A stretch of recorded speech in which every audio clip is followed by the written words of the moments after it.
നമസ്കാരം. Radio mango സ്പോട്ട്ലൈറ്റിന്റെ സമയം. ഞാനിവിടെ ഹാജർ വെച്ചിട്ടുണ്ട് ശാലിനി. ഇന്ന് സ്പോട്ട്ലൈറ്റിൽ എന്റെ ഗസ്റ്റ് ഞാൻ സ്കൂളിലും കോളേജിലൊക്കെ പഠിക്കുന്ന സമയത്ത് എനിക്ക് ആവശ്യത്തിന് ചീത്തപ്പേരുണ്ടാക്കി തന്നിരിക്കുന്ന ഒരാളാ. നല്ല ഇൻട്രൊഡക്ഷൻ. കാര്യം പറയാം, എന്റെ പേര് ശാലിനി. അങ്ങനെയാവുമ്പോ എന്റെ ഓപ്പോസിറ്റ് ഇരിക്കുന്ന ആളുടെ പേര് ഒന്നില്ലെങ്കിൽ അജിത് എന്നാവണം, അല്ലെങ്കിൽ ഞാനൊരു പാവം കുഞ്ചാക്കോ ബോബനാണ്. പ്രിയയുടെ ചാക്കോച്ചൻ പോരെ. ഞാൻ അതിലൊന്നും തെറ്റൊന്നും പറഞ്ഞില്ല. എനിക്ക് ചീത്തപ്പേരുണ്ടാക്കി തന്നിട്ടുണ്ടെന്ന് ഞാൻ പറഞ്ഞിട്ടുള്ളൂ. ഒരു പക്ഷെ ഒരു കാലത്ത് ശാലിനി എന്ന് പേരുള്ള എല്ലാവർക്കും ഈ ഒരു കളിയാക്കൽ നേരിടേണ്ടി വന്നിട്ടുണ്ടാവും അല്ലേ? കാണുമായിരിക്കും. നല്ല കാണും. ശരി, എന്നാ കാണും. ചാക്കോച്ച, welcome to spotlight. Thank you very much. ഇതും കൂടി ചേർത്തിട്ട് എനിക്ക് തോന്നുന്നു ഒരു 4ാമത്തെ പ്രാവശ്യമാണെന്ന് തോന്നുന്നു ചാക്കോച്ചനെ ഇന്റർവ്യൂ ചെയ്യാനായിട്ട് ഞാൻ അഹോരാത്രം പണിയെടുക്കുന്നത്. പക്ഷെ ഒരു കാര്യമില്ല, ഇത്തവണ അത് കാരണം വലിയ പണിയൊന്നും എടുത്തിട്ടില്ല. ആരും പറഞ്ഞില്ല ശാലിനി എന്നാണ് പേരെന്ന്. അങ്ങനെയാണെന്ന് ഞാൻ അറിഞ്ഞിരുന്നെങ്കിൽ അപ്പൊ തന്നെ ഞാൻ എത്തി. നേരത്തെ ശാലിനിക്ക് വേണ്ടി ഞാൻ വെയിറ്റ് ചെയ്തേ. എനിക്ക് ഇഷ്ടപ്പെട്ടു.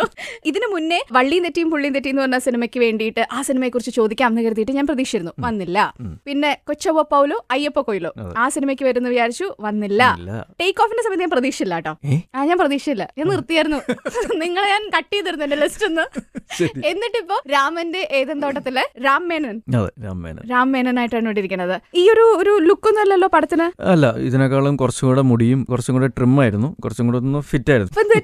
ഇപ്പൊ ഞാനൊരു വലിയൊരു യാത്രയും കാര്യങ്ങളൊക്കെ കഴിഞ്ഞ് വന്ന് എക്സസൈസും പരിപാടികളും ബാഡ്മിന്റണും ഒന്നും ഇല്ലാതെ നല്ല ഫുഡ് അടിയും കഴിഞ്ഞിട്ടൊക്കെ വന്നിരിക്കുകയാണ്. ഇനി കുറച്ച് ദിവസം പട്ടിണിയൊക്കെ കിടന്ന് നല്ല എക്സസൈസും കളികളൊക്കെ ചെയ്തിട്ട് ട്രിം ആവണം. എങ്ങനെ ഇടയ്ക്കിടയ്ക്ക് ഗ്യാപ്പ് എടുക്കോ ഈ സിനിമകളുടെ ഇടയിൽ? ശരിക്കും ടേക്ക് ഓഫ് കഴിഞ്ഞിട്ട് ഒരു 2 മാസം എനിക്ക് പ്രത്യേകിച്ച് പണിയൊന്നും ഇല്ലായിരുന്നു. അപ്പൊ അങ്ങനെ ഇരിക്കുമ്പോൾ ഞാൻ വിചാരിച്ചിരുന്ന വൈഫും കുറച്ച് ഫാമിലി ഫ്രണ്ട്സായിട്ട് ഒരു യാത്ര പോകാമെന്ന് വിചാരിച്ചു. ലൂർദിൽ പോയിട്ടില്ലായിരുന്നു, വലിയ ആഗ്രഹമായിരുന്നു ലൂർദിൽ പോകണമെന്ന്. അപ്പോൾ ലൂർദും പിന്നെ മൊറോക്കോ, പാരീസ് ഒക്കെ ഒന്ന് പോയിട്ട് അപ്പോൾ അങ്ങനെ പ്ലാൻ ചെയ്ത് എല്ലാം ബ്ലോക്ക് ചെയ്ത് കഴിഞ്ഞപ്പോഴാണ് അടുത്ത ദിവസം വരെയും ലാൻഡ് ചെയ്ത് തൊട്ട് പിറ്റേ ദിവസം മുതലും ഷൂട്ടിങ്ങുകളുള്ള സാഹചര്യമാണ് ഉണ്ടായത്. ഇപ്പം ദിവാഞ്ചി മൂല ഗ്രാൻഡ് പ്രി എന്ന അനിൽ രാധാകൃഷ്ണമേനോന്റെ പടം അതിലൊരു ഗസ്റ്റ് റോൾ ചെയ്യുന്നുണ്ട്. സിദ്ധാർത്ഥ് ഭരതന്റെ വർണ്ണത്തിൽ ആശങ്ക എന്ന സിനിമ ലൊക്കേഷനിലേക്ക് ചേരാൻ പോകുന്നു. അപ്പൊ അങ്ങനെ പെട്ടെന്ന് കുറെ പണികൾ ജോലി തന്നു. അതിന്റെ ഇടയ്ക്ക് ഒരു ട്രിപ്പ് സെറ്റായി, കിട്ടിയ ഗ്യാപ്പിൽ വിടുന്ന സ്ഥലം വിട്ട് തിരിച്ചു വന്നു. അപ്പൊ അതുകൊണ്ടാണ് ഈ പറയുന്ന പോലെ കുറച്ചൊന്ന് ഇച്ചിരി വണ്ണം വെച്ചിരിപ്പുണ്ട്. നമ്മളെ പൊതുവെ പറയും നമ്മളെ കാണുന്ന പോലെയല്ല നമ്മളെ മറ്റുള്ളവർ കാണുന്നതെന്ന്. പക്ഷെ ഈ കുഞ്ചാക്കോ ബോബൻ എപ്പോ കണ്ടാലും ഒരുപോലെയാണല്ലോ. ഇതൊരു ക്ലീഷേ ചോദ്യമായിരിക്കും അല്ലേ? ഒരു പരിധിവരെ അല്ലേ? ഏത് ഇന്റർവ്യൂവിൽ പോകുമ്പോൾ എല്ലാരും ചോദിക്കാറുണ്ട്. പക്ഷെ അത് എനിക്ക് മനസ്സിലായിട്ടില്ല. കാരണം എനിക്ക് നല്ല മാറ്റങ്ങൾ വന്നിട്ടുണ്ടെന്നാണ് എനിക്ക് തോന്നുന്നത്. കാരണം ഏജ് വൈസ് ആണെങ്കിലും അല്ലെങ്കിൽ വെയിറ്റ് വൈസ് ആണ്, അകപ്പെടെ ഹൈറ്റ് മാത്രമാണ് അധികം മാറാത്തത്. പറഞ്ഞിട്ടില്ല, അങ്ങനെയാണ് പോകുന്നുണ്ട്. പിന്നെ ഇടയ്ക്ക് ഞാൻ താടി വളർത്താറുണ്ട്, മീശ വളർത്താറുണ്ട്, താടി എടുത്ത് കളയാറുണ്ട്, മുടി വളർത്താറുണ്ട്, മുടി ട്രിം ചെയ്യാറുണ്ട്. അപ്പൊ അങ്ങനെ പല രീതികളിലൊക്കെ മാറ്റങ്ങൾ വരുത്താൻ ശ്രമിച്ചിട്ടുണ്ട്. പക്ഷെ ഏത് രൂപത്തിൽ വന്നാലും ആൾക്കാർ ചോദിക്കുന്ന ഒരു ചോദ്യം ഇതാണ്. അതെന്താണെന്ന് എനിക്ക് മനസ്സിലായില്ല. ഒന്നെങ്കിൽ ഞാൻ പെർസീവ് ചെയ്യുന്ന രീതി വ്യത്യാസമായിരിക്കും, അല്ലെങ്കിൽ കാണുന്നവരുടെ കണ്ണിന് എന്തെങ്കിലും കുഴപ്പമില്ല. ചാക്കോച്ചിനെ ചീത്ത വിളിക്കാൻ അറിയാത്തോണ്ട് നല്ല മാന്യമായിട്ട് ചോദിച്ചാൽ ഇതൊന്നും കാണുന്നില്ലടേ, ഞാനൊന്നും ചെയ്ത് കണ്ടിട്ടില്ലേ. പക്ഷെ ഞാൻ ചോദിക്കരുത് വിചാരിച്ചിരുന്ന ചോദ്യമായിരുന്നു കേട്ടോ. കണ്ടു കഴിഞ്ഞപ്പോ ഞാൻ വിചാരിച്ചു എങ്ങനെയാ ചോദിക്കാതിരിക്കുക, അതുകൊണ്ട് അറിയാണ്ട് ക്ലീഷയായി പോണേ. പക്ഷെ ഞാൻ മുൻകൂർ ജാമ്യം എടുത്തു ക്ലീഷ ആയിരിക്കും. രാമന്റെ ഏതൻ തോട്ടം എന്ന് പറഞ്ഞ സിനിമ രഞ്ജിത് ശങ്കർ അനൗൺസ് ചെയ്തപ്പോ തന്നെ എല്ലാരും ശ്രദ്ധിച്ചതിന്റെ പേരാ. രാമൻ എങ്ങനെ ഏതൻ തോട്ടം ഉണ്ടാവണേ? വല്ല ജോസൂട്ടിക്കൊക്കെ ആണെങ്കിൽ പിന്നെ കുഴപ്പമില്ല, അതിങ്ങനെ രാമൻ ഏതൻ തോട്ടം ഉണ്ടാവണേന്ന്. കഥ അറിയാത്തവർക്ക് ഇത് ഭയങ്കര ഒരു ക്യൂരിയോസിറ്റി ഉണ്ടാക്കുന്ന കാര്യമാണ്. കാരണം ഞാൻ ഈ അടുത്ത് പള്ളിയിൽ ഞായറാഴ്ച കുർബാനയ്ക്ക് കാണാൻ പോയപ്പം അവിടെ പുതിയ വികാരിയച്ഛനായിരുന്നു. പുള്ളിയോട് ചെന്ന് വിശേഷങ്ങളൊക്കെ ചോദിച്ച് ഒക്കെ സംസാരിക്കുന്നുണ്ടെങ്കിൽ അദ്ദേഹം ചോദിച്ചു അടുത്ത പടം ഏതാണ്? അപ്പൊ ഞാൻ രാമന്റെ ഏതൻ തോട്ടം. രാമൻ ആരുടെ ഏതൻ തോട്ടം? ഞാൻ പറഞ്ഞു രാമന്റെ. ശരി. പുള്ളിയുടെ മുഖമൊക്കെ ഒന്ന് മാറി. ഈ പറയുന്ന പോലെ രാമൻ എന്ന ഒരു ക്യാരക്ടർ അല്ലെങ്കിൽ രാമേനൻ എന്ന കഥാപാത്രം ഒരു റിസോർട്ട് അല്ലെങ്കിൽ ഫാം ഹൗസിന്റെ ഓണറാണ്. ഫാം ഹൗസ് എന്നതിനേക്കാൾ ഉപരി അതൊരു കാട് എന്ന് വിശേഷിപ്പിക്കുന്നതായിരിക്കും നല്ല. ഒരു 500 ഏക്കറോളം വരുന്ന ഒരു സ്ഥലം, ഒരു കാട്. വാഗമണ്ണിലാണ്. ഞാനല്ല കയ്യേറിയിരിക്കുന്നത്, അതിന്റെ ആളോട് ചെന്ന് ചോദിക്കണം കയ്യേറ്റങ്ങളുണ്ടെങ്കിൽ തന്നെ. പക്ഷെ അങ്ങനെയല്ല, അങ്ങനെ ആണെങ്കിൽ പോലും ഒരു നല്ല കാര്യത്തിന് വേണ്ടിയിട്ടായതുകൊണ്ട് നമുക്ക് സമാധാനിക്കും. കാരണം ഇപ്പോൾ ഏറ്റവും മോശമായിട്ടുള്ള അവസ്ഥ എന്ന് പറയുന്നത് പ്രകൃതിയെ നമ്മൾ ഉപദ്രവിക്കുന്നു എന്നുള്ളതാണ്. ഇത് അതിന് എല്ലാം ബദലായിട്ട് പ്രകൃതിയെ സംരക്ഷിക്കുന്നു, കൺസേർവ് ചെയ്യുന്നു, പ്രിസർവ് ചെയ്യുന്നു. സോ അതിന് കയ്യേറ്റം നടത്തിയാലും കുഴപ്പമില്ല എന്ന് ഞാൻ വിശ്വസിക്കുന്നു. എനിവേസ്, നല്ല രീതിയിലേക്ക് വരികയാണെങ്കിൽ കുനിഷ്ഠ ചോദ്യങ്ങളെ ചോദിക്കുകയുള്ളൂ അല്ലേ? എനിവേസ്, അപ്പം അങ്ങനത്തെ ഒരു ഏതൻ തോട്ടത്തിലേക്ക് വരുന്ന കുറച്ച് ആൾക്കാർ അവരുടെ ഒരു വെക്കേഷൻ അല്ലെങ്കിൽ ലക്ഷർ ടൈം സ്പെൻഡ് ചെയ്യാൻ വരുന്ന അങ്ങനെ വരുന്ന ആൾക്കാർ ആ ഏതൻ തോട്ടത്തിൽ നിന്നും എന്തെങ്കിലും പോസിറ്റിവിറ്റീസ് കൊണ്ടുപോകാനായിട്ട് സാധിക്കുന്നുണ്ടല്ലോ. ആണെന്നാണ് എനിക്ക് തോന്നിയിട്ടുള്ളത്. മറ്റുള്ളവരും പറഞ്ഞിട്ടില്ലേ? മറ്റുള്ളവരും പറഞ്ഞിട്ടുണ്ട്, ഒരുപാട് പേര് പറഞ്ഞിട്ടുണ്ട് എങ്ങനെയാണ് ഇത്രയും ചിരിച്ചുകൊണ്ടിരിക്കാൻ സാധിക്കുന്നത്.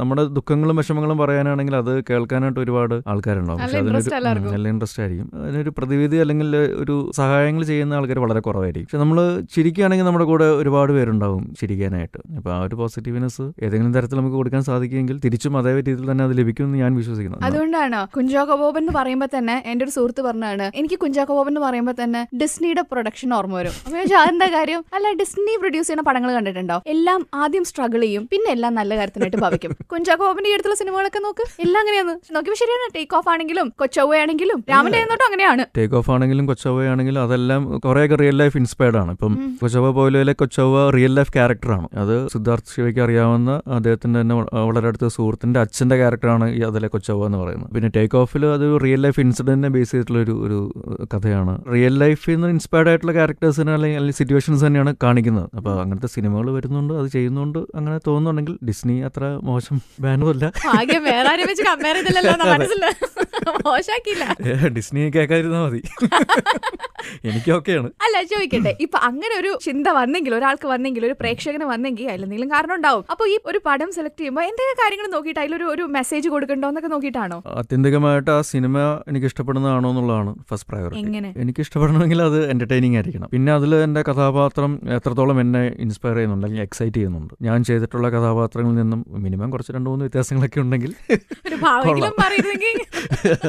പിന്നെ ആൾക്കാരുടെ മനസ്സിൽ മാത്രമല്ല തിയേറ്ററുകളിലും നിറഞ്ഞു ഓടണം എന്നുള്ളൊരു ആഗ്രഹം കൂടിയുണ്ട്. ഇപ്പൊ ചുരുക്കി പറഞ്ഞാൽ നാടോടിക്കാറ്റിൽ ദാസനും വിജയനും വീടന്വേഷിച്ച് നടക്കുന്ന പോലെയാണ്. 250 രൂപയേ ഉള്ളൂ, പക്ഷെ കാറ്, ഫ്രിഡ്ജ്, AC, ഒരു 25 സെന്റ് മൊത്തത്തിലെല്ലാം വേണം, അത്രേ ഉള്ളൂ. It's A common man's look out. എല്ലാം എന്റെ വളരെ പേഴ്സണൽ ആയിട്ടുള്ള അഭിപ്രായങ്ങളാണ്. ഒരു ഡിബേറ്റിന് ഞാനില്ല. ചോദിച്ചില്ലല്ലോ, ഞാൻ പറയാണ്, എന്റെ സ്വഭാവം വെച്ചിട്ട് തന്നെ ചോദിക്കും. നല്ല അഭിപ്രായം. ചാക്കോച്ചനെ കുറിച്ച് 2 പേര് പറഞ്ഞ അഭിപ്രായം ഞാൻ പറയാം. ഒന്ന് ഫഹദ് വന്നപ്പോ പറഞ്ഞാണ്, ചാക്കോച്ചനെ എനിക്ക് പൊതുവെ ഈ ടേക്ക് ഓഫ് പോലത്തെ അങ്ങനത്തെ കഥാപാത്രങ്ങളിൽ കാണാനാണ് ഇഷ്ടം. ഒരു പാവർ റോള് കണ്ടാൽ അയ്യടാന്ന് തോന്നണ ഒരു റോള്. അതേപോലെ തന്നെ തിരക്കഥാകൃത്ത് സഞ്ജയ് പറഞ്ഞാണ്, ഒരു വരി കഥയിൽ ഡേറ്റ് തരുന്ന ഒരു നടൻ അതൊരാളേ ഉള്ളൂ, അത് ചാക്കോച്ചനാണ്.